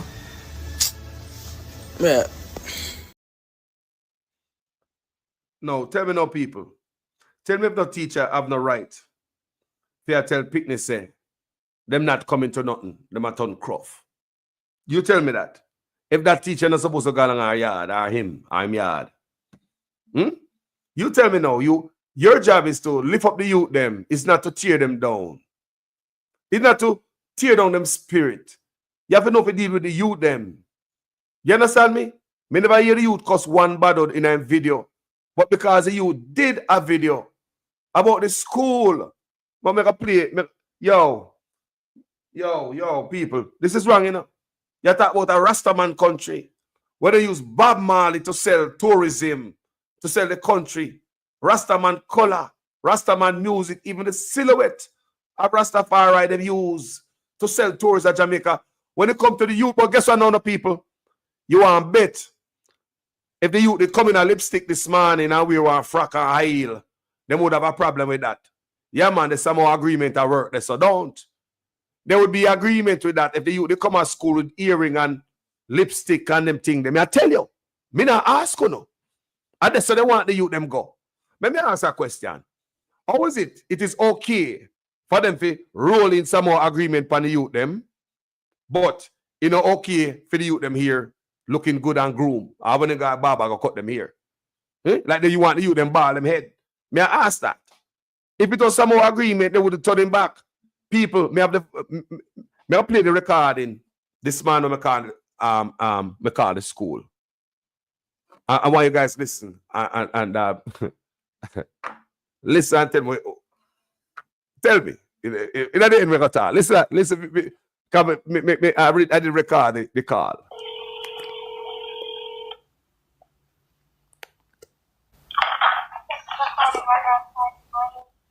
Hi, good morning. My name is Carlos Gray. I'm an independent journalist doing a story. And I want to talk to this principal, please. May I speak to the principal? Is he available?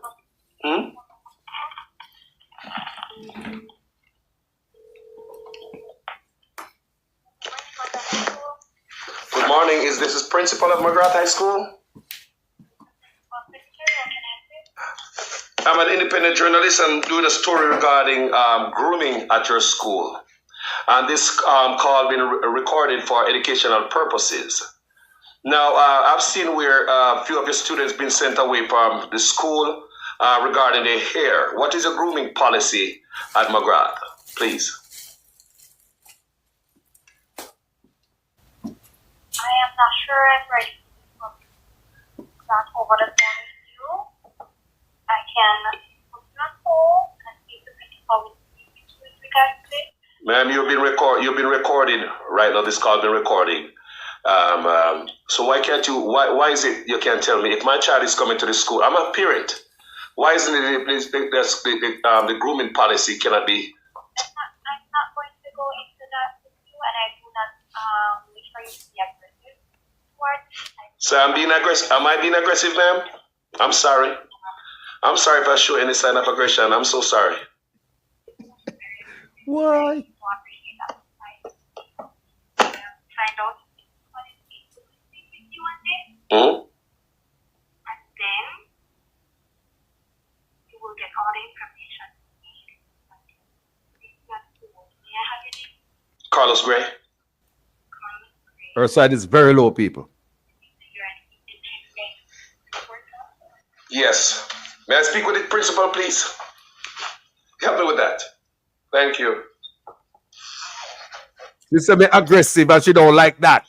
People. Yeah, people have been waiting for.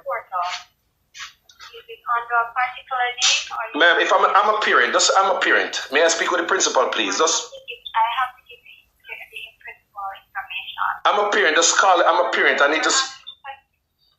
I'm a parent. I'm calling from Florida. I want to speak with the principal, please. But if I say you're a parent, I have to give a child's name. No, I don't have a child. Okay. Okay, it's not difficult to speak with the principal. Ma'am, my name is Carlos Gray. I would like to speak with your principal, please. Okay, ma'am. Okay, ma'am. I'll wait. I didn't call to give you any extra headache today, you know what I mean? I just want to speak with the principal.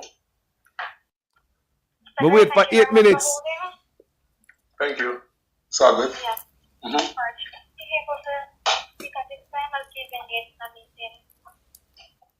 What was that? Not able to speak.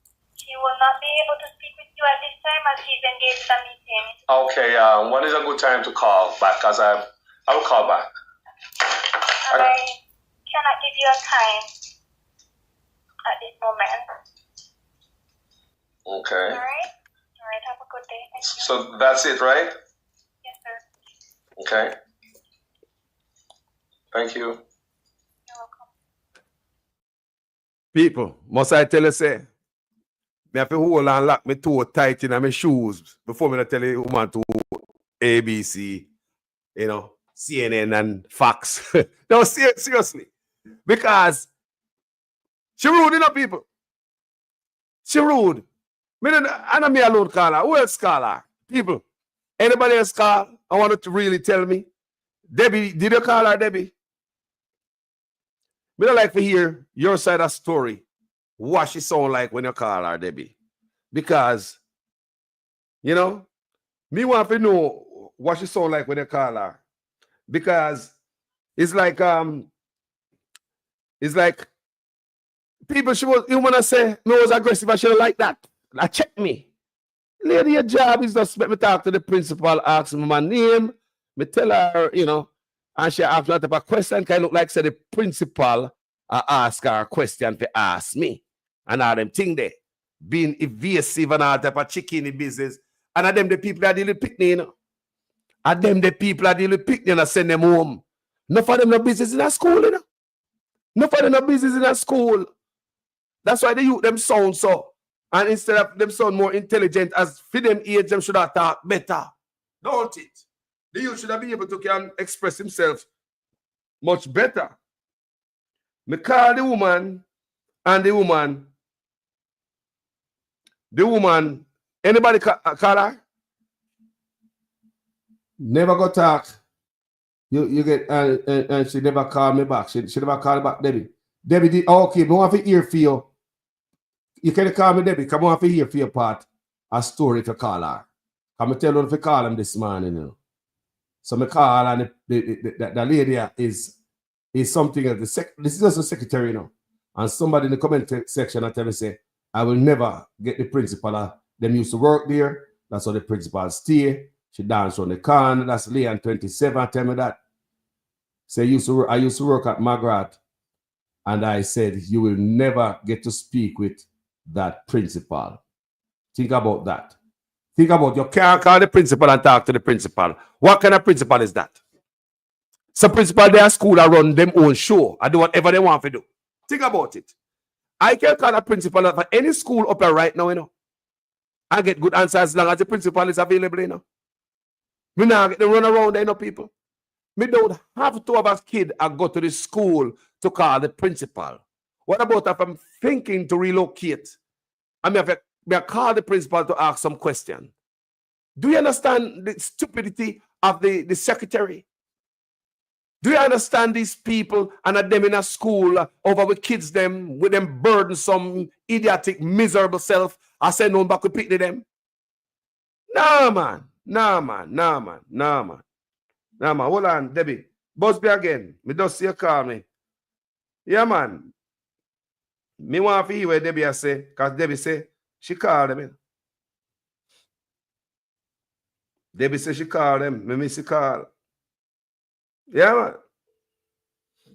Could have cloth or go on a John shop, yeah. Eh?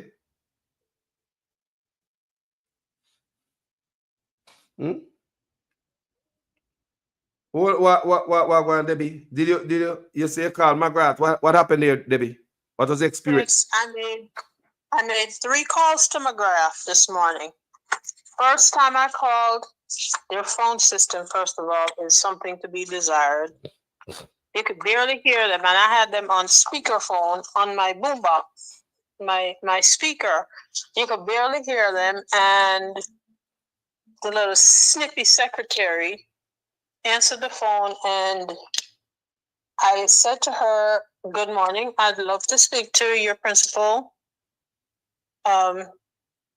What is it in reference to?" And I said, I'm inquiring about your grooming policy, because I understand several of your male students were sent home because of the length of their hair. And they went home, they got their hair cut and came back to school, but yet they were still turned away. And I'm understanding that it was due to one of the students putting his dilemma on social media, why he was barred from the school again after he got his haircut. She don't know anything about that, and she cannot answer that question. Well, can I speak to the principal? She's not available. I said, well, when will she be available? I cannot say. And then she says, hold a moment, please, and put me on hold. I was on hold for like 7 minutes. Yep. Didn't come back to the phone. First, she tried to put me on hold, and then it's like she was playing with the phone, trying to like hang up on me. And I hung up. I called back. I got another person, a different person, and she's like, "Oh, hold a moment. Let me just see where she's at, if she can talk." And it's like this person that answered the phone the second time talked to the other snippy little snot-nosed person that I first spoke with, and she came back on the phone and she said, the principal is not available right now. Can I take a message? And I said, sure. And I said, I'm calling because I wanted to get her take on the school's grooming policy, especially for young men. And she was writing down what I was saying, and she said a phone number, and I said I gave her my phone number and didn't even ask me my name. And I was about to give her my name and she put me on hold. And I sat on hold for like 7 minutes. And I said, okay, all right. And I said nothing. I hung up the phone, and when I hung up the phone and called back, it's like they put all of their phone extensions to voicemail, so you couldn't even get through.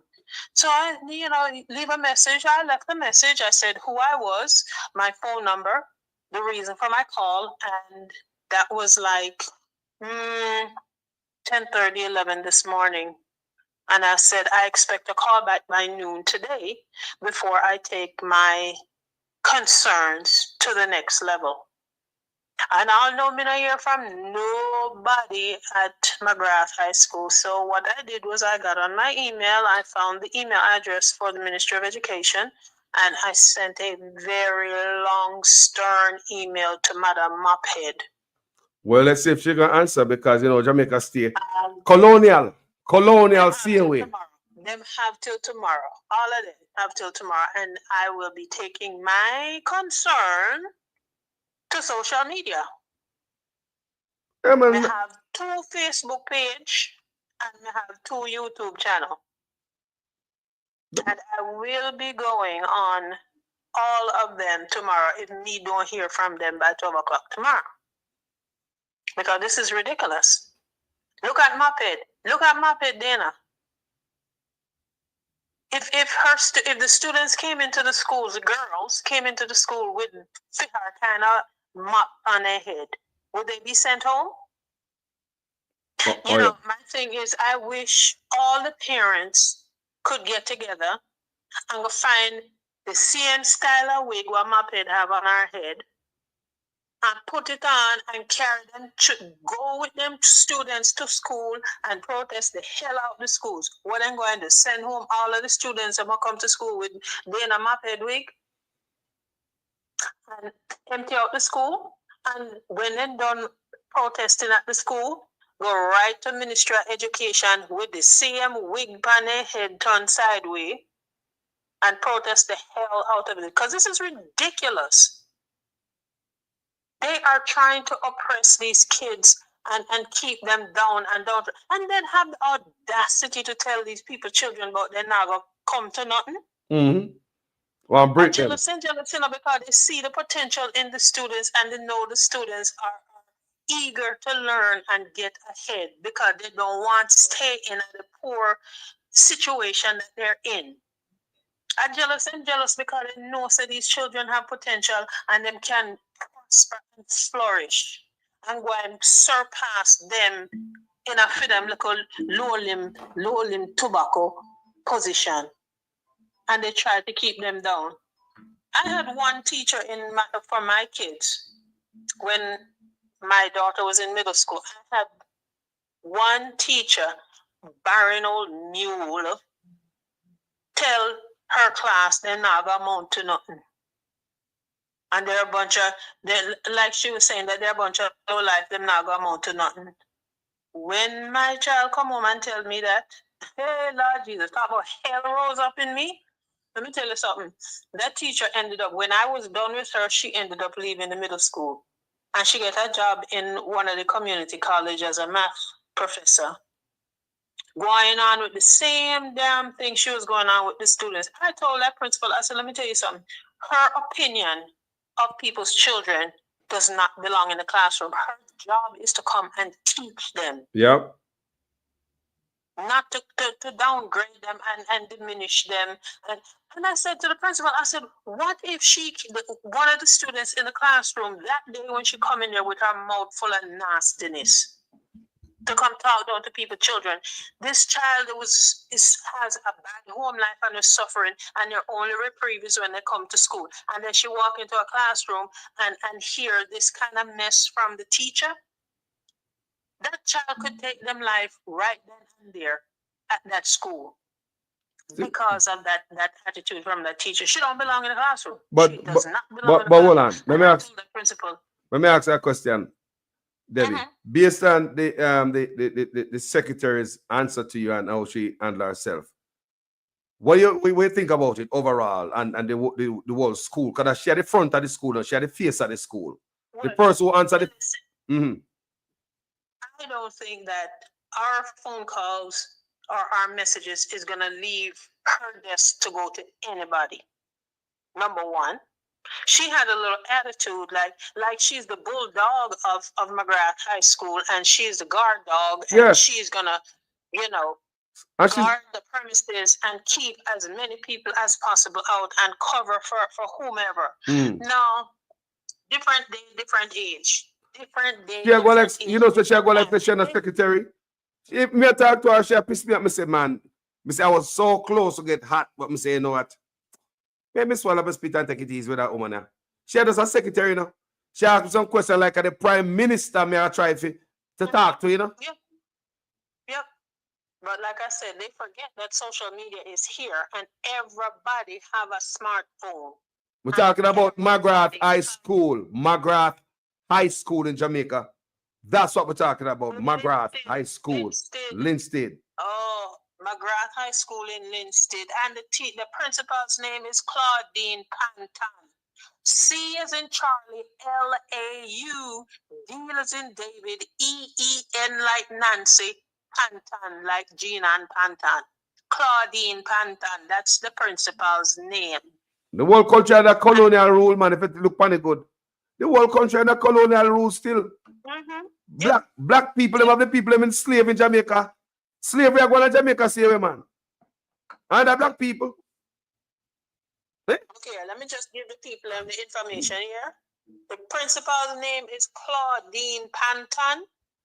And the telephone number for McGrath High School in Linstead, where this situation occurred, this latest situation, because it's happening all over the damn island. Their phone number is 876-903-8624. Me know the number by heart now. Me can dial it with my eyes closed. Tell me again. And again, the principal's name is Claudine Panton. The phone number for the school is 876-903-8624. And I'm sure if you start calling now, you're going to get voicemail because them lock off all the phone and send everything to voicemail. Or take the phones off the hook so the phone calls can go to voicemail. Leave a voicemail anyway. Full up the voicemail with on a dissatisfaction. We're going to show now the school system run a Jamaica like a yard them a call. Me say people, like a them yard they call people, them a run the school like a potato farm. Them a run the school them like a potato hut, a yam bush with it. Them a run the school them a Jamaica like say a bush where a cook, like a them yard you a call. Have a place lock down, answer when they want answer, lock off this like long up them mouth, send me pick me up, keep up grievance with pick me all type of bull crap. I saw them run the school at Jamaica people. This great. Make we call them people. Make we take it to them this year. Make we give the number one more time, Debbie. For the one that was come from McGrath High School, the one that was send home the youth them from school, even after the youth cut him here. All because of him do a video on him TikTok page. So teacher them on TikTok, our TikTok video of getting our feelings. Yep. The telephone number from McGrath High School in Linstead, Jamaica, again, is 876-903-8624. 8924. McGrath High School. Call them, voice your dissatisfaction, find out what their grooming policy is, and if after them they turn students away because of what they consider their grooming, them not following the grooming policy, and the child go home and go to parents, and parents take them, go get them fixed up to adhere to the grooming policy, while the backside the students are still being turned away. So Leon 27 says she is very closely affiliated to a prominent JLP member. So just watch it play out, Carlos. You see, we gonna load them up still enough. They load them up, man. Now talk about McGrath High School at Jamaica. Send them the youth. Send out people pick me. Look, see, I like how me not sleep last night, and my whole system it turned upside down. Huh. Them kinda dark. We don't call them yet. People, we are taking to them this year, people. Stop the talking. We just phone call away from many of these people. We are show them up the incompetence. Very incompetent and rude and rotten. And them in a school, you can never talk to principal. Secretary I tell us she don't know when. You can't ever talk to principal or when is a good time to call back. Today, tomorrow, Friday, Monday, after lunch. She don't know. That's what the secretary tell me. She don't know when. Me can't call back a secretary that, you know, well, like she own the school. You be that don't have your principal's calendar and know when the principal have available time. Thank you. How much meeting the principal is just going to school to have meetings all day, every day? What about the everyday running on the school? What about engaging with your teachers and your students? Go in a classroom, go see how the classroom are going. Check out lesson plan and see how the students are taking the lesson plan that the teacher did and plan. You just got school for being a meeting whole day, all day, every day. No, sir. No, star. Give them up. They don't want to. Can you imagine a principal that don't want to talk? You can't get the principal because she don't want to talk to nobody. And secretary out there go like say she a bulldog. I ask you who this, who that, who that, who that. Ask the DNA and blood type. To talk to a goddamn principal. Ask you when your mother conceive you. Man, come on, man. So you know what, my Jamaica? Let me tell you Jamaica is a place, Debbie. It's when everybody has screw everybody. That's what Jamaica stay, you know. A lot of people screw themselves in a position in Jamaica, you know. They don't really qualify. I guess when them screw themselves there, nobody can talk to them. Them believe you plant them there. When they lay down on them back, do what type of thing to get there. Them believe say. Nobody can talk to them people. A lot of people not qualify for them spot, Debbie. Yeah? It's not what you know, is who you do. Thank you. Okay. Thank you. Thank you. It's not what you know, is who you do. Yo, you watch it, McGrath High School. We're coming back. Something going on McGrath High School deeper than that. And we're going to get to the bottom of it. Whatever going on McGrath High School, we'll get to the bottom of it. We'll get back to it, man. This year, we'll take it to Uno. We're going to stop talk on social media. We're also going to call Uno. We're also going to get engaged. We're also going to do that, get to the bottom of some stuff. It's just a phone call away. People call McGrath High School. Call them people. Google Ministry of Education in Jamaica and get their email address and their mailing address and send out an email, flood them email and find out what's going on at McGrath High School and all the other schools on the island that school administrators are turning people's children away from school because they don't fit the profile that the administration think they should fit. Think about that. If they listen, children up here, right here in America, them gone to school in a pajamas, you know. Every day. Pajamas. And when them plastic shoes name again. When them plastic shoes name again, they have one right up. The rubber one. Crocs. Yes. Crocs, people. Crocs, house shoes, and pajama. They will come to school, they said. Girl that come and hear them falls here long, you know, they look a school girl, sometimes they falls here long, you know. Me as a Jamaica, some of them school can't wait. Pass them behind. Here, Jamaica, me say if you have long hair, the girls them can't hold it down on them shoulder. They can't come down to them shoulder, you know, Debbie. In a Jamaica, you know. Nonsense. They must put in a bun, you know. What?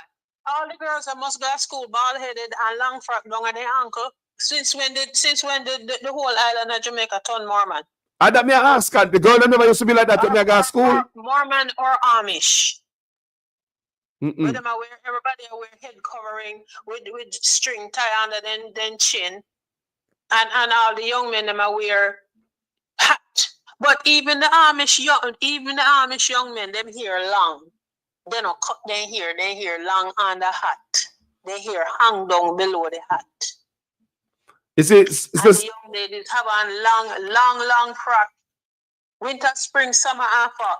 Since when Jamaica turned Amish or Mormon? Since when? Yo, and me say a peer colonial stuff I go on Jamaica now. People look if it not change worse. When we are at school, look on it, good people. Remember we were closer to slavery, you know. We were closer to where the white man and left we have, right? And we never used to see no school girl I got school in a maxi dress. And let them have modern time, yeah. Look at them now, pull back the youth them trying to do something to the youth them. Look good. The youth them, what them do for when them test the youth them, come you do story upon this already, now, Debbie. What them have to pull it to test the youth them pants if it too tight. Pull them pants over them knee. Me see them send some youth go home, say them pants too tight, and the youth them pants not tight at all. Remember, I'm not into tight pants. You must not wear tight pants come at school.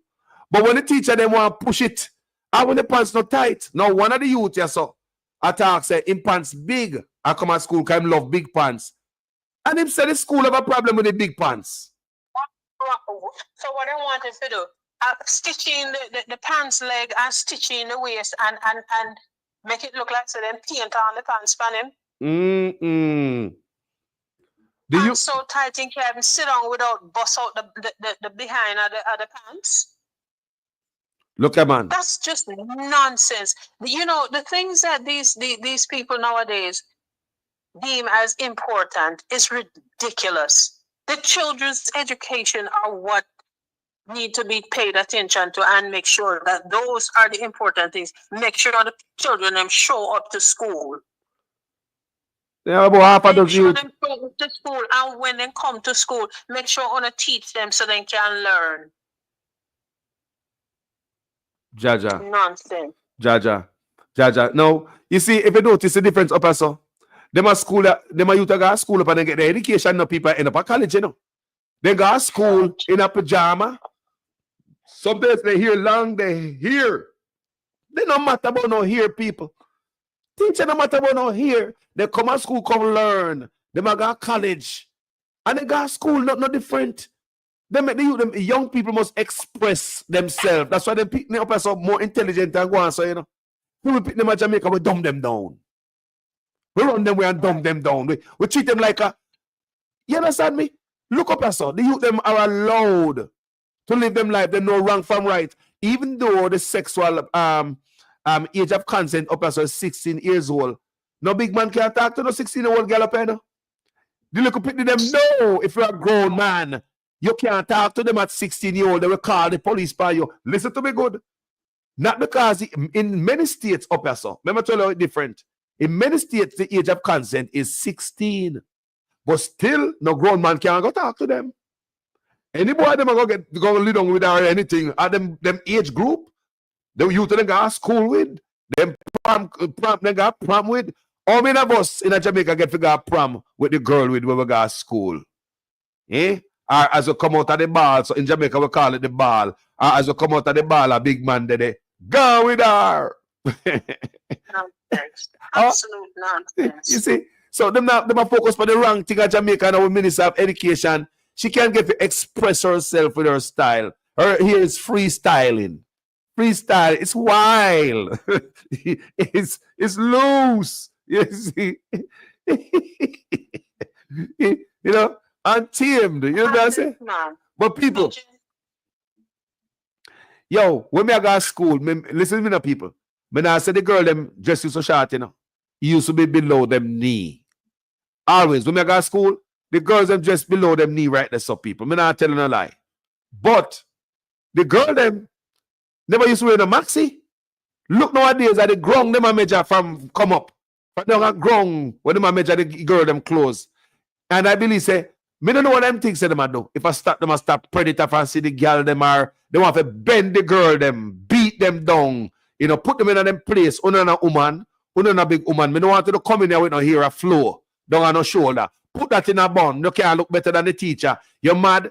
Make the dress go down and can you imagine me a break or no? To me, Debbie, that look like say a break, they want to break the girl them.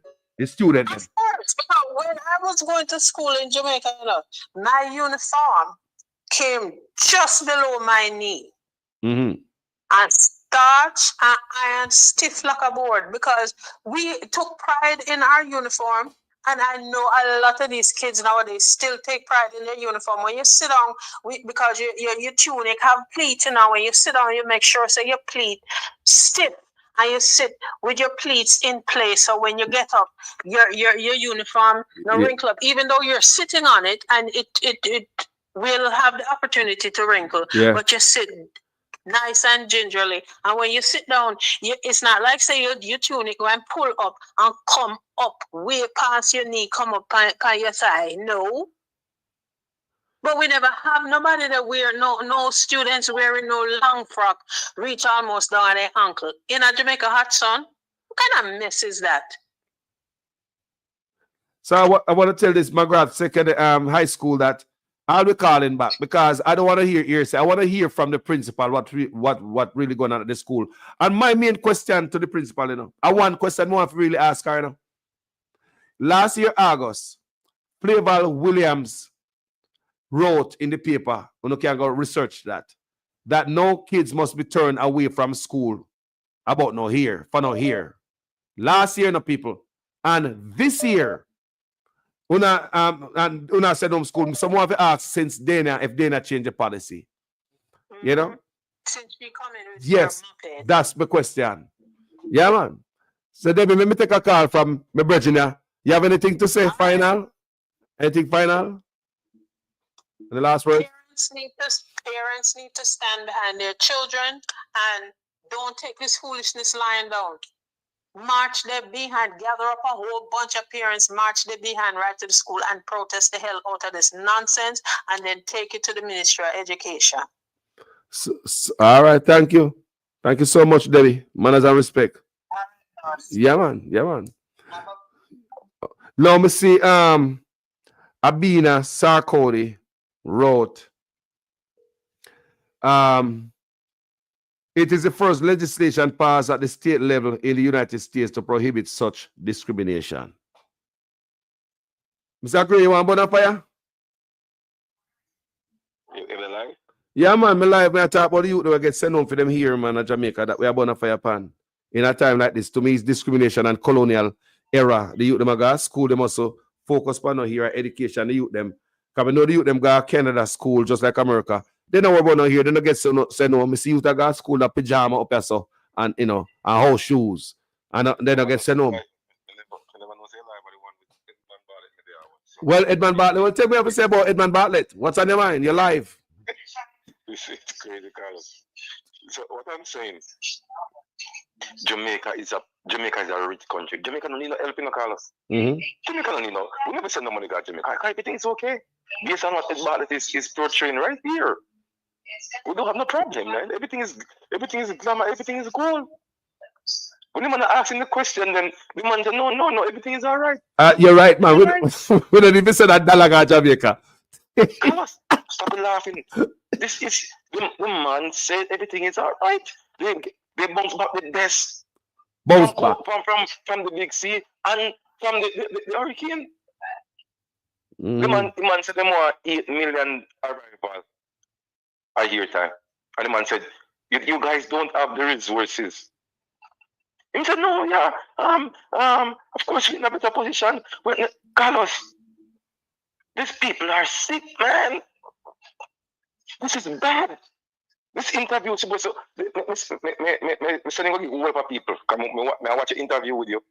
Come and sit on most bloggers channel. I'm sending all of my friends. This People need to hear this, man. People need to hear this interview. Hey, me say go give my girl there. Me say go give couple blagger. Me say go give them, man. You need to send it out. Yes. This need to be published, man. No, seriously. This is unheard of, man. No man after the money crime, he must say, like he don't want to answer the crime problem. He must grow on the money question. This is not confuse them. This is not no TVJ or CVM or whatever you call it. These are international journalists here. They must go straight to the bottom of questions, man. So we need help. All of them always say, Jamaica need help. I will get help. That's all them have to do. No pretty up nothing. Brother, you never hear the man say that the hurricane never licked Jamaica, brother? Yes, you go now. I'll have no part. Brother, why, you must agree. At the first time, me realize why them always say that the way Andrew Owens and Nigel Clark say the hurricane will mash up Jamaica. It's because of tourism. Yes. It's tourism. They care not about the people who need relief now, and the people who go for months. We play a video where the people for 5 months, the people who still gone. And this man I said them bounce back quick. Yeah, man. The best. These people are some wicked. Most of them people are wicked. Most of them people, hey, the administration are one of the wickedest on earth. When it comes to human being, man. When it comes to our own Jamaican people, they sink them deeper than all they're supposed to sink them, man. People are crying out for help. And the man said, we got the best bounce back. I know some people, Carlos, the people them that perish. They look up 4 years when the people them perish in the fire. You know, so they don't have no electricity. You know, so them live in a squalor, Carlos. 2025. Carlos, it's Jamaica gone. These people come for international in media at sugar coat like Jamaica is good. Jamaica is not. Yeah, man. They say the man, if the man in the ball out and say Jamaica, they will get hit by the hurricane. We get help, you know. The people get help, you know. And the poor people in Jamaica and their family to Western Union have to send them in, brother. If you notice, we don't get no help, you know. If you notice, you know. If you notice, we don't get no real, apart from some money, we come in with them take away. But the people never get. We don't see the man drop foot on the land and help we. We don't get some help we could have get, you know. Because the man them say, everything good, we don't really get the lick. So because them all right enough for them house, enough for them cocoon, them now worry about nothing, them have them money, them house now out of light. They don't worry about the poor people and calling help. Them worry about tourism because they make money off of this tourism, brother. All them care about the tourism. Nothing else in the country, the faction will come. You're the one asking. The man said, when the hurricane, you guys go from 100 to 0, there's no tourism. What else do you guys have if tourism is not a factor in the economy? All you talk about, we bounce back. If you don't mention, we're going to get some factories in, nothing. We said not now come. Nothing. Not now come. This is, bro. Not now come. Not now come. Not now come. Tourism, service industry, got bed, more hotel bill. Bro, we should never seen nothing like this. We don't say about it, donks, man. Yes, I know y'all know to say. When the man in Jamaica, you know, the man look like the brightest thing, boy, you know, can them give him the right press. What? Stand up in the parliament like him, my Lord God. Yes, a donks, man. We're ready. We're ready for international media, you know. Only some look CVM and TVJ and Clean and RJR and Big Mouth Peace Nation. That's all. Yo, the man know every the man know the answer to every question him ask him. That man know the answer to every question him, so him know when him a tell lie. They might play with him and make him like a fool. Fool. Eh? Think about it. This is one of the best for the year. This one here? Yes. The podcast here is one of the best. It's up here. You need to send it out and make people hear, man. Yeah, man, I got that. And producer Wayne played on the midday show too, you know. And I him said he can't give me I send it out because I forgot that because them thing and I play at Jamaica. No people are hear them thing. It a hide. I found what, November? Something like that. November, December. And they hide. Nothing. They hide. Jesus. Ed Bartlett, man. What am I paying for? What did this when them pay on? When you have jobs, I'm not bright on me. Millions. No, sir. No. The man a go on and talk, but the man a know the number of gangs in Jamaica. The white man have to tell him the number of the gangs. You see? That means that the man have the answer to the question him ask him. That's good journalism. That means that's why the man said to fact check him. That's why you ask question where you know that means if a man a tell lie, you fact check him. You hear the man fact check him, bro. Okay. All I know is the tribal advisory and national security and health. About from last year we done. And I know in the list. And then the list makes them try to cook up some numbers this year to make the try to listen. And it's still not listening because the numbers is just not matching up. From 2022, we get the first him say category. The minister of tourism say a category 3 travel advisory we have. A level 3, bro. A level 3. You know what I'm saying? He say a category 3, but we say a level 3. That's all right. He confused or something. This is unbelievable, man. I swear to God.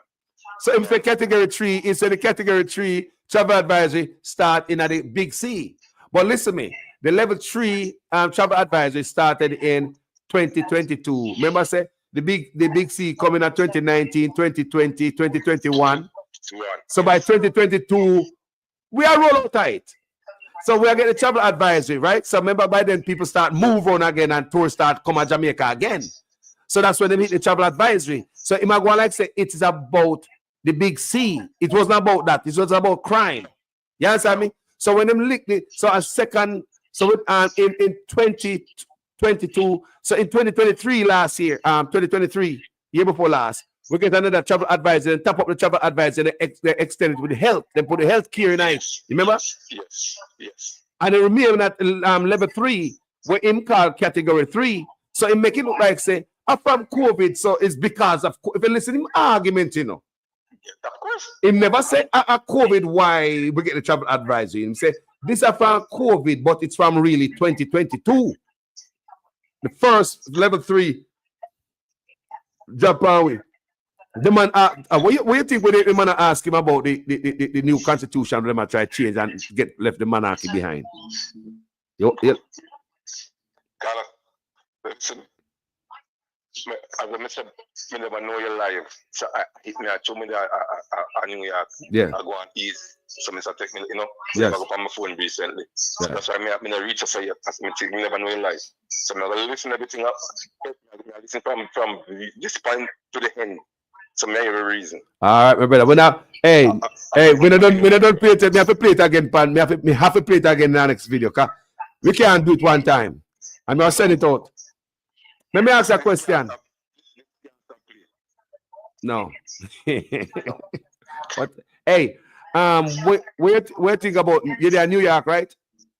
Yes. South of New York or Canada, which one cooler? Come on, Carlos now. Sun are shine right now. It's too close. Maybe that kind of mafia wear gloves. I do yesterday without no gloves now. Just my long steam. Just a pullover. Yes. Not even bro. Not even. Come on, man. Not even close. Not even close. A tropical weather that. Tropical. It seems like me there. With a call up place a St. Elizabeth. We up in the Malvern. Yes. That weather didn't give me. Yes. Malvern, for Monroe, for the Mills there. Cool weather, St. Elizabeth. Yeah. Right, I call my brother, man. It's a snow Canada right now, like crazy. Carlos, come on, man. You're about to get used to the old cool. Yeah, right now, me say me hot like a fire in the house. If you open the window, then. See it? I tell you, say you're about to get used to it. Me have to go move. I move it from Canada and say they got Alaska now.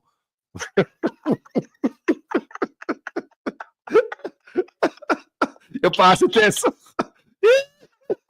Your body get hardened. Yes. Remember that? Bless up every time, eh? Go and enjoy yourself and stay safe out there. All right? People, what do you think? Manners and respect, in the comment section. What do you say there? Yes. Oh boy, the man same there, and New York. Canadian man, Where they're from New York and they're Canada. Canada and they're New York and enjoy himself. Family, and he say, boy, warm. I'm hot in the house over there now. But hey, Mr. Greg, go and enjoy yourself and stay safe in the family. Everybody there saw the discrimination people, this year people, on this platform, we decide to take action. We people, you are called to action up here. Remember, when we say call to action, when we say call to action, is not just go roadside, go march, like you see me doing on. We can call to action, call to act by making phone calls, asking questions on behalf of things in Jamaica situation. Instead of we hear the news and with the social media, we might get mad about it. But in reality, we don't get to the bottom of it. Because if I didn't call the school, honestly, I would know it's that type of toxic energy is around the kids. I want you to understand me. Understand what I say. If I never know say that type of toxic energy. Where is everybody want burn a fire? Yeah. When you think of when we play the Edmond Bartlett sitting there, Wayne. Producer Wayne here, people. You're live.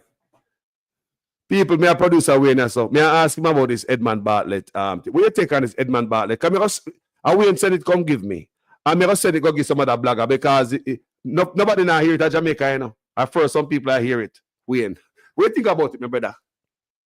The truth is, Carlos, you're asking me a difficult question because I would have to try to explain what I think Edmond Bartlett is saying and is answering to the question. In my view, Edmond Bartlett have not answered any of the questions asked to him, so it's hard for me to judge him based on that because he was just basically dancing pan ice around the question that he has not, through the interview, answered one question.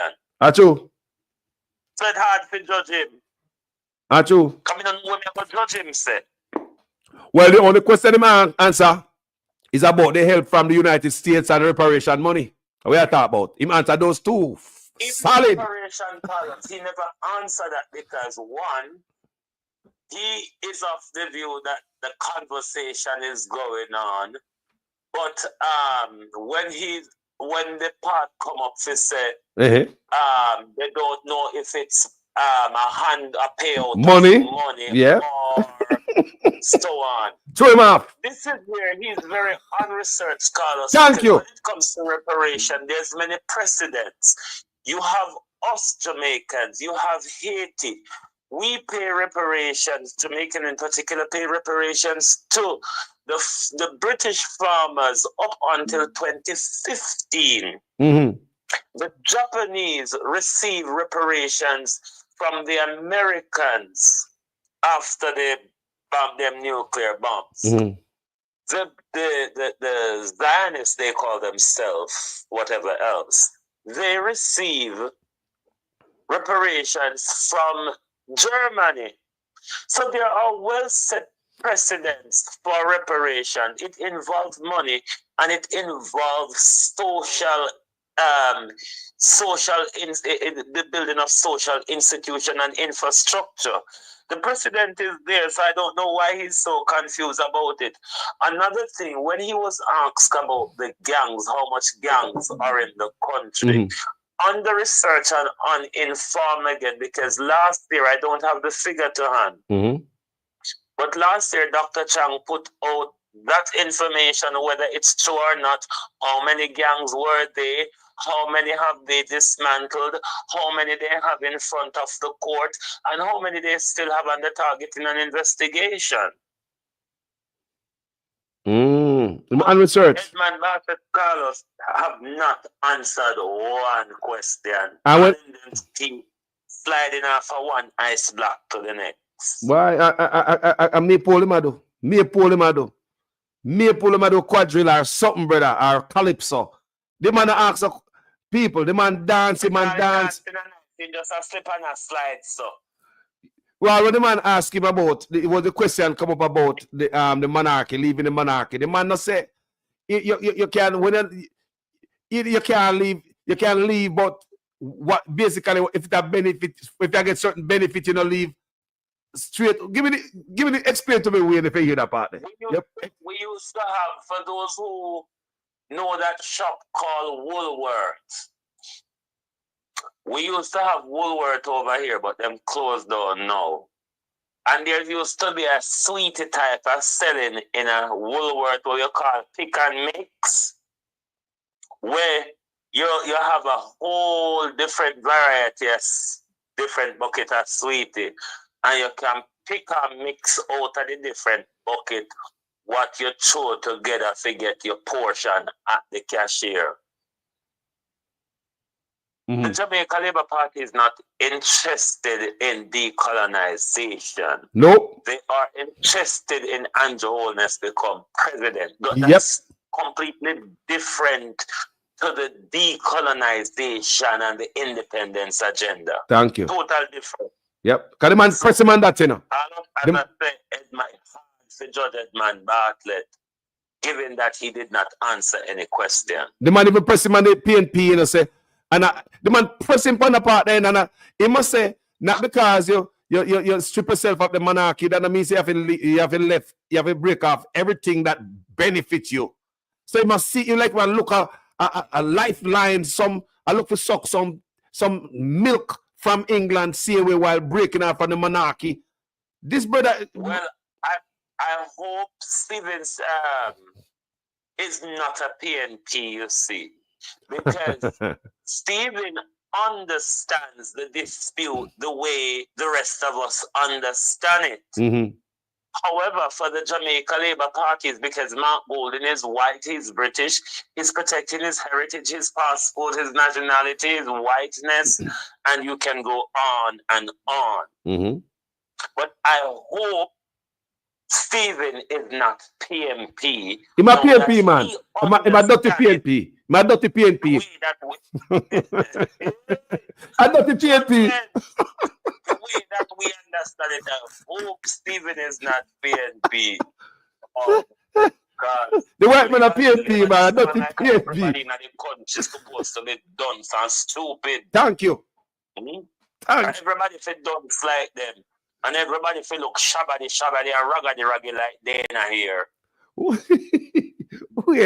Wait, when we hear the man ask a question in a way. You know, it's a question where you and I and regular social media social justice warrior talk about in a daily way. It's like the man know everything that is going on in the country. Every question the man ask him, the man have the answer. That's why the man could have given him the answer for the gang statistics where him never carry them head.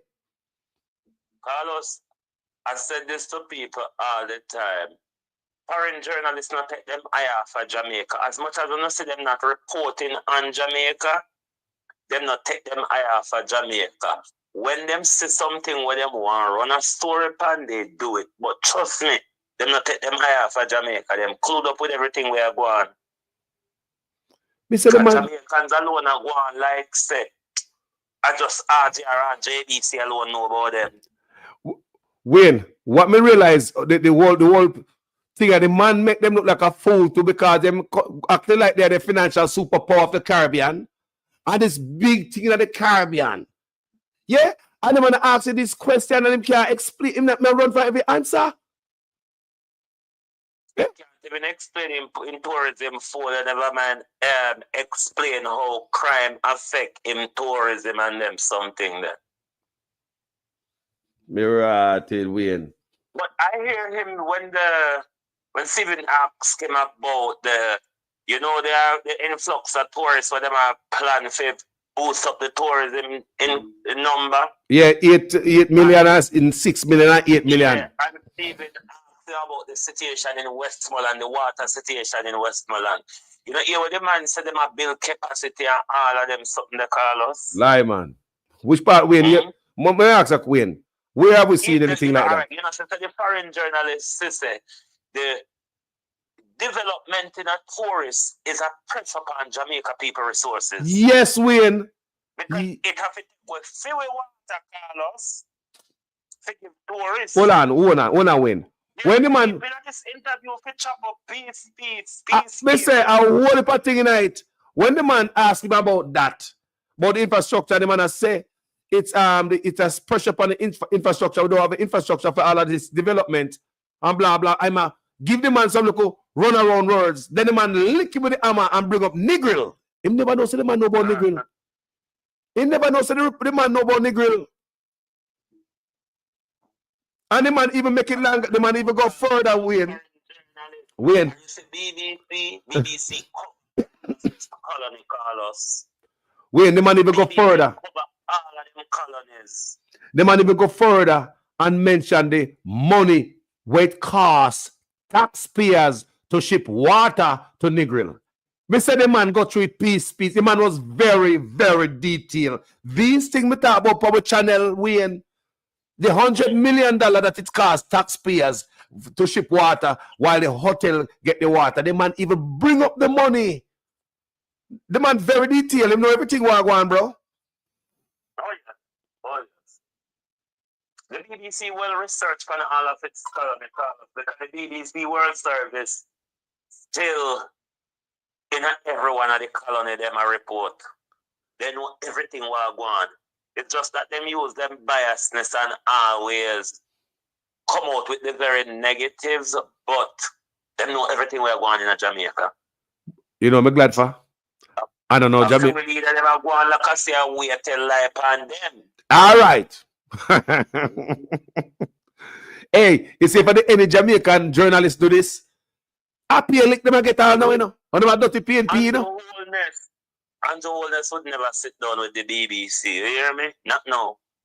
Not now, because Andrew Holness couldn't answer the question of his integrity to the BBC. Trust me, he would never sit down with them now. But in him Hard Talk, Wayne, isn't the BBC Hard Talk? Is the name of the show? Hard Talk. Hard Talk. It is. I mean, well, I believe Tough and Prepared. That was the same program that Bruce Golden was on, but then it was run by Stephen Hessler. Oh, it's not in my cabinet? Yes, they're not in my cabinet. It was the same BBC Hard Talk, just a different presenter then. Hey, you know, so Ed Bartlett was very prepared though. But in prepared, guess what I'm prepared for, Wayne? To tell him how beautiful all of them are. To spin the narrative. No, yes, he prepared to tell him how much new hotel we have built and a nice resort here is in Jamaica. You see, when the BBC, it's just that Edmond Bartlett haven't got the truth on his side. When the BBC interview a politician, they submit a certain amount of question to them. Or even if they don't submit the question, they submit some topics to them and said, these are the point of discussion that we will be having. The problem with Edmond Bartlett doesn't have the truth to tell. He would just have to make up stories as he go along. This is why there wasn't a direct answer to any question. Him just yabba here, yabba there, and yabba there.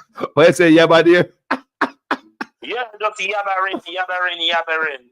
That's the right word for what he was doing, you know. That's a yab. I want you dance to the people. If I yabba there and yabba here and yabba everywhere, what kind of yabba dance that? People, no sir. The man could answer one question because Wayne, I believe, kind of hard talking about go on, you know. I believe him think them gonna ask him about Jamaican tourism and am I ready to go tell him how beautiful and how tourists come into the country and Jamaica do good. He never knows the man research. No, Carlos, he would be fool to expect that it's not Cliff Hughes. This is the anti-BBC.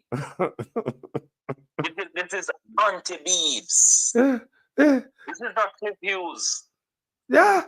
Yo, the man buck up in a wall, the white man down in him, you know, because the thing about it, what we notice right here, I learned from this interview, the people. Because we see that Ed Bartlett is very invasive of and with his answers. Yes, as an independent journalist, not ask people questions that you don't know the answer for. Me learn from that right there now. If you never know from this interview, we know this long time, but you can see the journalists have the answer. Him even give the answer to the amount of gangs in the country where Edmond Bartlett never know. Him help out Edmond Bartlett and give him the figure. So therefore, the man is looking at the number right there, say, this is the amount of about 320 gangs or something like that. And Edmond Bartlett didn't know. The man have to educate him. That means that the man have the answer.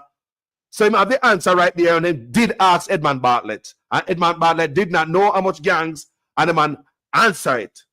Hakim do Carlos is the US advisor will come up again.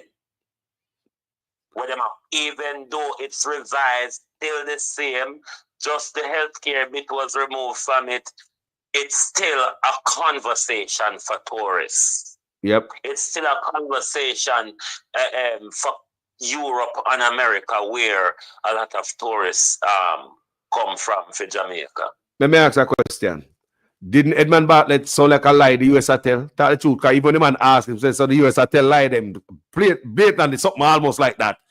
Him answer like he said, no, but him go on to answer like what the US say I really lie. Him answer behind the no. So like a lie the US tell about tribal advisory, I even know the US look at, right? Did you get that? He hoped that Stephen would accept the word. It's the US narrative.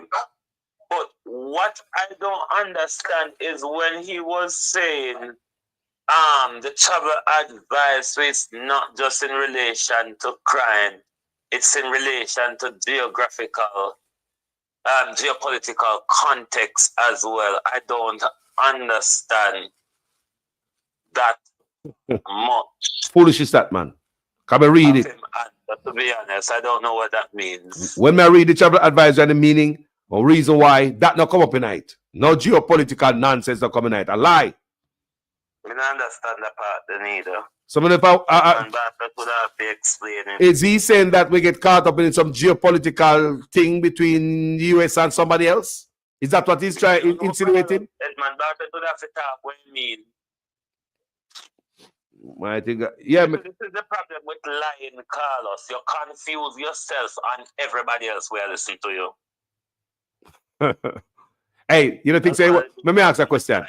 You don't think say white man knows a lie matter? Stephen knows a lie matter? No, they know when he came he was going to tell lies. It's what politicians do. Yes, they're ready. Which is why if the journalists make sure him research and have all the pointers what to counteract him and when him lie. They know he was going to lie. It's what they do. I mean, if it was Cliff today, he would get away with murder. Oh yes, then I make it look bright. He would have tell us how the sky have a silver bluish color. It look bright. And he would get away with it. Yes, it look bright when they do with him. So Mr. Bartlett, the hardest working minister in Jamaica. And give them some numbers and no pushback. Not one pushback. All when them know a lie him are telling in Jamaica. You could feed the nation with lies. No pushback. This man, can you imagine if any journalist in Jamaica conduct an interview like this and make blogger talk about it, them not say them a PNP. What Edmond Bartlett, not just Edmond Bartlett, what the people of Jamaica who live in the zones of special operation, them need to come out and talk about the economic progress and the economic intervention that them create in a them community where the Zozo community them, because of that Edmond Bartlett say, you know. That is definition. I think me alone a listen. It's like him define Zozo as Edmond Bartlett, because the people them need to come out, come talk. What Zozo mean? Yes. And what the benefit fans Zozo. And what the community benefits fans Zozo. As other than the police rule, me not hear about nothing. So the people them were under that system need to explain to us what changes have they seen in their community to the crime figures and to the economic advantages or success or whatever you may want to call it? I threw it away because he did say to act like Zozo is some type of program that help out the communities in the inner city. Oh yeah, that's what he says. He spoke about the economy. Galang in it. Wow, people never hear that. Zozo, you know. The people them what benefit needs to come. But wait, the white man, when I thought, no, say a damn lie, you know. The man are well researched, you know. We man was ready. Wow. Remember that way, and the man said like Zozo is some type of program where some type of economic brings some economic benefit to the ghetto. Yes. Yes. Why? Brother. I mean, how they now walk and boast about it in Jamaica. They go all the way foreign and talk about it.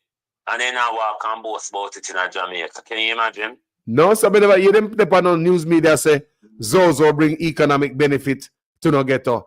A high and boot and gun. They don't have pressure upon the poor that the young youth, them, you know. Zozo supposed to be some, you know, for the youth for lower crime. Nah, man. Why you know Zozo to be people? Eh? Lock them up 16 years. A labor right him under Andrew Holness regime. So him have to lie anyway. He has no choice. I mean, even if he never want to lie, Andrew would have forced him to lie. So him don't have a choice, to be honest. Jaja. Lie, you know? They man people say they man a dance. We ain't saying that a skating ring give me now. You man stop dance, people. What, sir? No, you're not yet. So you see, we lack of real journalists in Jamaica. You see people like Zara Burton are the only one to do this. You call him over there? You call Cliff Hughes? When they do it to drive time, I call him for come listen. How journalists when I have no affiliation to politicians ask questions? Yep. Now get no PR for no backdoor deal. Now got them parties. And hatch no chicken for the hen. No. Now got them barbecue at the cocktail party. Now got them special house party up. A politician, a full cup call us, a full cup alone think up the district. You hear me? A full cup alone think up the entire district. See with politics, a full cup. Me said this is a big interview because the man was ready for me. And the man said the viewers want to know. He was asking some question. The man said my viewers want to know. Was digging out Ed Bartlett, and Ed Bartlett couldn't talk around him, through him, couldn't get away from him. Trust me. Good lashing to him. Just like the foreign journalists, just like that. Well, the only one we see do it in the way in Jamaica and Azara Burton, you know. Remember say all the prime minister couldn't even get to when she had buck him up on the campaign trail, you know. The prime minister good at cutting off people, you know. The prime minister is good at cutting off journalists. He will cut you off real quick and yeah, man, they're very evasive. Give your answer before you ask the question, you know. Very. Yeah. So she couldn't get it from Zara Burton. She depended like a ticks. Yeah, so Zara Burton one of the best one we see at Jamaica. The rest of them will go ask question or the politician tell lie to their viewers. Lie to their viewers. They don't care to bring the truth to their viewers. So look at it, people. That's why I tell Cliff Hughes say, drop the radio license and them something there. Come over YouTube. Notice when Diane Jackson Miller over YouTube is a total different Diane from when she left on TVJ. Drop the radio license and come over YouTube where you can talk in peace and you don't own nobody nothing. So the interview about what, November, December last year? I was looking at it. November last year, yes. November, right? I also send you the BBC website link as well where I download that voice note from. That recording from. So Ransom Simmons said what Carlos, is it true that Andrew put Gaga and Zara? No, what you tried to do with that story at that time about 8 years ago. Him tried to take our quote on the TV station. Think about TVJ, I want to receive it, man, one of them. We remember. And try to... TVJ and Zara Burton, but that all over now and they can't get to talk with Anthony. I try to prevent them from talk. So see it there? So yeah, so I mean, try to shut her down back then, but you know, as you can see, we play it all over the social media, and that report, the Zara Burton report, is what spurred the first Integrity Commission report on Andrew Onis. Remember, with Westcon Construction, it was Zara Burton's job as an investigative journalist that really that came from. Yes, my brother, Wayne, you have anything last to say, my brother? Yeah, come on later, 6 o'clock. Yeah, come on later. I just want to tell everyone, say, see you later if you're a globalist. If you're not a globalist, you know where Global TV is. And thanks for everyone listening. All right, my brother. Bless up yourself and stay up. See? England cool? All right, then. Look more. How the weather England? Still cool? It's better today than the last 5 days, but it's still rioting out there, master. The weather's still to a riot out there. But it's better than the last 5 days, which it was judgment. So it's cool we have to wear gloves out the door now? Oh, God, yes. Jaja. Stay up, my brother. Gloves and whole heap of clothes, Carlos. If you see how we big and fat over here now. Some come, we look like a little piece of thick when we go down to shorts and t-shirt. The whole pack up with open clothes and big jacket, master, so we look big and strong here now. We tear wind down, look far away. Garlic and spring chicken. I can imagine. I just can imagine. Man, lay up. Everybody look big and thick now in England. Oh, yes. If I bust lick, you probably don't feel it. Okay. Brother, bless up yourself, man. Later. Yeah, man. Later on. Ari. All right. Respect. Yeah, man. Yeah, that does producer Wayne people. Well, you know, we're there almost 3 hours you get with you guys. Man said London Cole. Yeah. Thank you so much for watching this video, people. Edmond Bartlett got in a good interview. And the best interview we've ever seen in a long time. But we can also hear what we hear say, you know, sound truthful to we. Don't. Anyway, thank you for watching this video, people. As usual, I am a student in our class. Please make sure your comments make sense in every sentence. If for the first time on my platform and you like what I go on over here, so presentation, you like my work, ethics, go ahead and subscribe. Stay over here with me. We have nice cool beer in the fridge. We just cook on the stove, make yourself at home. Remote right beside the couch. We have Netflix. But when you come over here, make sure you feed me bird and me fish. Give it a like, give it a share. Drop a comment. Thank you so much, people, for watching this video, people. So remember to call this school, you know. Don't forget, you know. Margaret High, you know. Remember, we need to depend on some things more than just talk. We are call and test the water, because if I did not call, I wouldn't know so that the type of environment the youth them in just by calling the secretary. So I wonder when the regular Jamaican parents call them secretary at the school, or they might treat them like a dog. We are sending them to school, the youth them from school.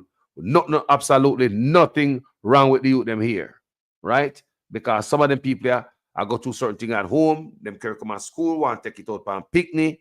I don't know what is them. They might have a problem with the picnic. Them parents, because trust me, some Jamaicans unprofessional like hell, full of attitude. Anyway, people, my name is Jamaican Carlos. I'm out. I come here and now they still send me back forward, brother. Yeah. Education. Please come over, Margaret, because my ear is my nationality. And it is for significance in me so I can go in the school. They don't want me to. Then tell me for trim. Then tell me for trim. They don't want we go in our school because our ear. Our ear is our nationality. Ministry of Education, I beg you please. See my gratia. See my gratia. Come over to school. I mean, I make it as a joke. I swear to God, I swear. Come over. Look how much shoot out here. Walk on school and can't go. And we here, brother. Trim me here. And then still same work on my yard, brother, for nothing at all. Just cause they do a video. I ask them my reason for them to say me then yard, nobody not talk. Then do something for go back on my yard. Bro, me don't know, dog, I swear. Me give up, bro. Bro, no man, see me I do them video, brother, and I think say I like me I do them for bro, but for true, dog, me not do nothing for no like, brother. One thing I have to say, bro, then teacher they over school and want see people turn out for come turn cruff and turn out to become worse, cause then do not put them up on me already at all about say, yo, TikTok now go help me favor Ray and Tay and me I go turn cruff. Much teacher of us school tell me say me not come out to nothing. I just have to say John no. See they know brother, they my family for nothing at all, brother. Me no do nothing. They send for trim. Me trim here and now they still send me back forward, brother. Yeah. Tell me, my people, if this not grown properly, give me an opinion on this. Come on, if you go to jail, and them keep him in office all day till they say I'm ear not grown properly. Turn on the call, them see. Them say I'm ear not grown properly. I have him in office all day. Tell me, my people, if this not grown properly, give me an opinion on this. But I may say just get a lawyer on the case, so you must bingo. But I want the lawyer come and take picture. You know that I tell the party, get a lawyer on the case, man. And because the man in company though. Man left go foreign for a few years and come back finding land like this. 2-bedroom house gone, everything gone, fruit tree gone. According to the man, the owner for the land, so the mining company said them send out man to come look for him and put up notice and whatever. And couldn't find him. But the fact that they couldn't find him, they shouldn't disturb the land. So right now I'm telling them to get a lawyer on the case. The whole of the land is destroyed. I'm not go too far, you know. But I may say just get a lawyer on the case, so you must bingo. At the beginning of the problem right here, 1956, and we want to talk about the Beach Control Act of 1956. This is a Jamaican law which is an instrument of repression for the Jamaican masses. So this law here is a law which facilitates and continues to support social exclusion of the masses of the Jamaican people. And why do we say social exclusion? Because it explicitly states that the Jamaican citizen has no inherent right of access to the foreshore, to the high water mark of the Jamaican beaches. Meaning that you and I that think we have a right to access these beaches and these rivers don't really have that right. So this instrument of social exclusion, what it does is not just social exclusion, but it creates a wealth shield. It creates an instrument of wealth for those who have. And when you have social exclusion and instruments of wealth for a minority, so social exclusion for the masses, instruments of wealth for the minority, then you create poverty. It's a wealth which is predicated on the impoverishment of the masses, not on hard work, not on creativity, not on any kind of thinking. But what is happening is the durability of slavery, my friend. 1956 preserves the durability of colonialism and enslavement, enshrines it into law and social practice. And that extension of law and social practice sustains the colonial existence and the colonial arrangement that allows for the problems that we have in Jamaica right now. So you see all this crime that we have in Jamaica right now, all these social problems that we have in Jamaica right now, it's not exactly your fault. This is built to the Jamaican cake. And in this cake, 95% of the masses have no slice. We have to settle for the crumbs. Within these practices are corruption. within these practices are social exclusion. Within this practice, look, it's literally discrimination enshrined into law. And we're here today at the Blue Lagoon to say, stop. This must end. We Jabem and many people in Jamaica have been at it. And you know what, we're going to continue. So as long as there's discrimination, as long as there's social exclusion, as long as a 1% in Jamaica decide that the rest of us are not humans and we don't deserve nice things, you will have problems and we will be at you. We have the court case on Monday in the Portland Parish Court, and we have other cases in court. We have the Little Dunch River case in court, we have the Marley Bay case in court, we have the Bob Marley Beach in court, and we will go for many more. This government has moved the health budget from $60 billion in 2016 to $140 billion in 2023. You would ask the Jamaican people, what have we gotten so far for this increase in budget? A Sunday Gleaner probe has revealed a wanton breakdown in sanitation and maintenance at 11 of the island's public hospitals and health centres. The probe canvassed facilities in the parishes of Kingston, St. Catherine, Clarendon, Hanover, St. James and Westmoreland, and it featured 7 hospitals and 4 health centres. Bathrooms were located in accident and emergency rooms and other areas frequented by the public. The Salmon Lamar Hospital seemed the worst among those examined in the probe, with broken plumbing, water lock-offs and bathrooms that doubled as janitorial storerooms. At least 4 of the locations visited were without running water. At others, toilets had broken or removed flush handles. Some were without toilet bowl covers and had mucky floors. Authorities blamed unscrupulous visitors for some of the damage to the bathrooms, claiming that persons are stealing toilet components and stationery. Fight strong. We need, for your interview, want to come on one of them day, come burn a fire and educate some people. Do you understand me? Sorry, me have to cut my outro, but you know what I mean? Fight strong. Bless yourself. You have to come up here. One day, I invite you again. Fire our reasoning. See? This government has moved the health budget from $60 billion in 2016 to $140 billion in 2023. You would ask the Jamaican people, what have we gotten so far for this increase in budget? I've been asking for tissue since I've been here. Yeah, but this is not. And there's still no tissue in any of the bathrooms. I've been asking for tissue since I've been here. I've been asking for tissue. No one's giving me any tissue.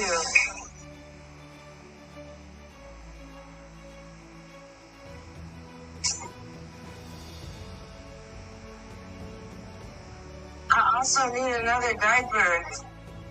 I need another diaper and I need some tissue. I've been asking for tissue since I've been here. Now she's mad because I'm using paper towels.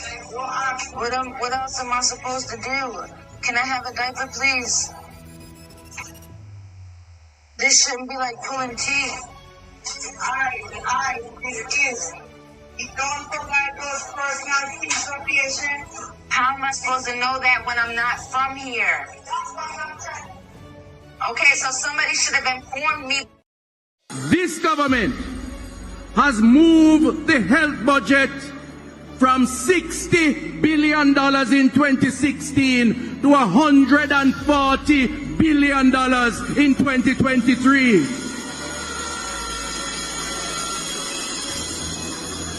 You would ask the Jamaican people, what have we gotten so far for this increase in budget? We called her, and we asked her if she could get my dad a bedpan, a urinal. Them not have none. And she had talked about, this is early in the morning, the lady talking about what she's going to eat for lunch. So we have all these people in here, doctor, nurse assistant, they're all having a good conversation, laughing, talking. Other people coming in. I remember an older lady had a stroke and she came in next to my dad, and Oh my God, the family was so upset because they weren't even treating it like an emergency. The woman was having, her right side of her face was just droopy, not opening her eyes. Back to my dad's story. So, he was supposed to go to the bathroom. He kept complaining because there's a pressure in his, bladder because he's getting fluids. My sister and I had to get my dad up, all right? And the IV pole, no wheel on the IV pole. So guess what? My sister have to lift up the IV pole and me have to hold on to my father and get him to the bathroom so he could pee. All right, with a neck brace. And then we're in the bathroom, no toilet paper, none. Anyway, I improvise. I left my purse outside because I don't want a phone or nothing. So my husband are outside with my purse. Me get one look up a toilet paper after me beg and get my father wipe up, bring him back to the bed.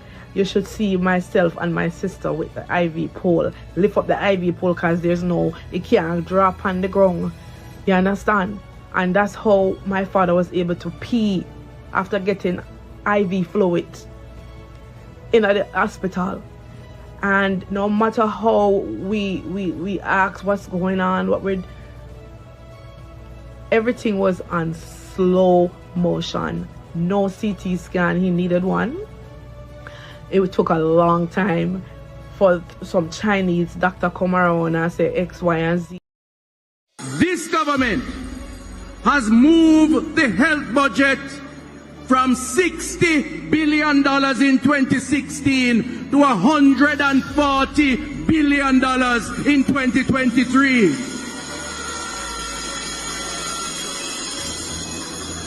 You would ask the Jamaican people, what have we gotten so far for this increase in budget?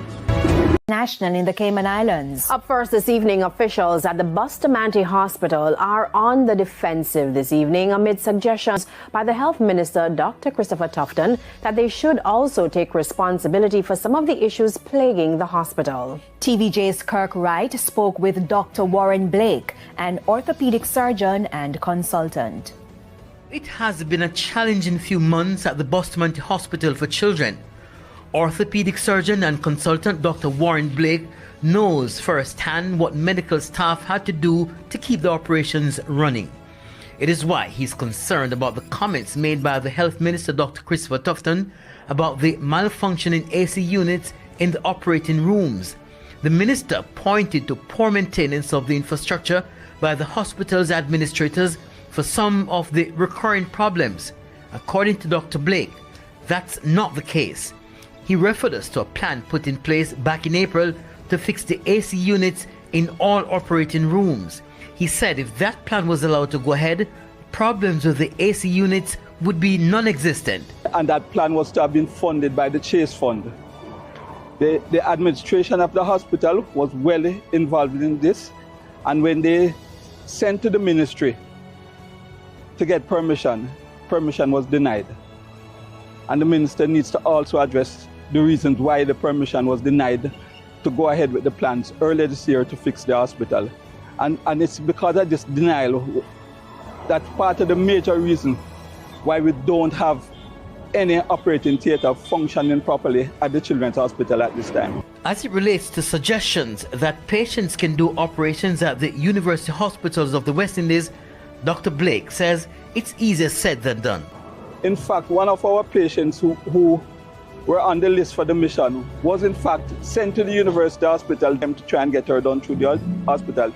She returned to us when she got an invoice for $1 million. All right, we were told that the invoice would probably have been waived, but when the mother faced with an invoice like that, she didn't want to go through all the problems to get the invoice waived, so she came back down to Bustamante Hospital. Dr. Blake says for months now, he has had to be cancelling major surgeries because of problems with the hospital's AC unit. At the press conference, Minister Tufton also said it was difficult to get persons to maintain equipment. Dr. Blake stated the reason why contractors are reluctant to carry out servicing at public hospitals. None of the suppliers want to maintain their equipment because they don't get paid. And if they do get paid, they get paid very late. So the ministry is looked upon as a very bad creditor. Kirk Wright, to them at the hospital, why does a funeral home contact me before the hospital? How did the funeral home get my number? We were contacted by a funeral home to say that our mother was not the hospital. No doctor, no nurse contacted the family. I was about to leave my home for work Wednesday morning when I received a call from a funeral home stating to me that if I have a debt. And I said, who is this? Where you get my number from? She told me that she got my number from the hospital. I said to them at the hospital, why does a funeral home contact me before the hospital? How did the funeral home get my number?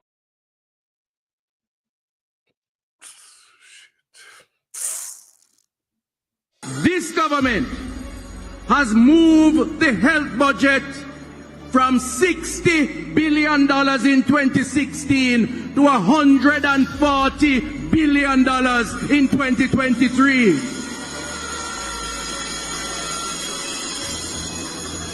You would ask the Jamaican people, what have we gotten so far for this increase in budget?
This government has moved the health budget from $60 billion in 2016 to $140 billion in 2023.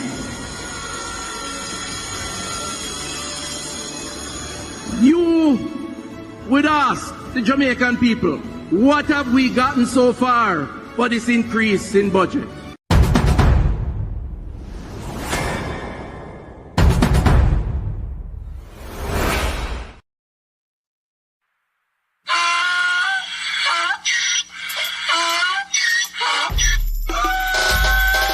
Can't pull me again. You can't pull me again.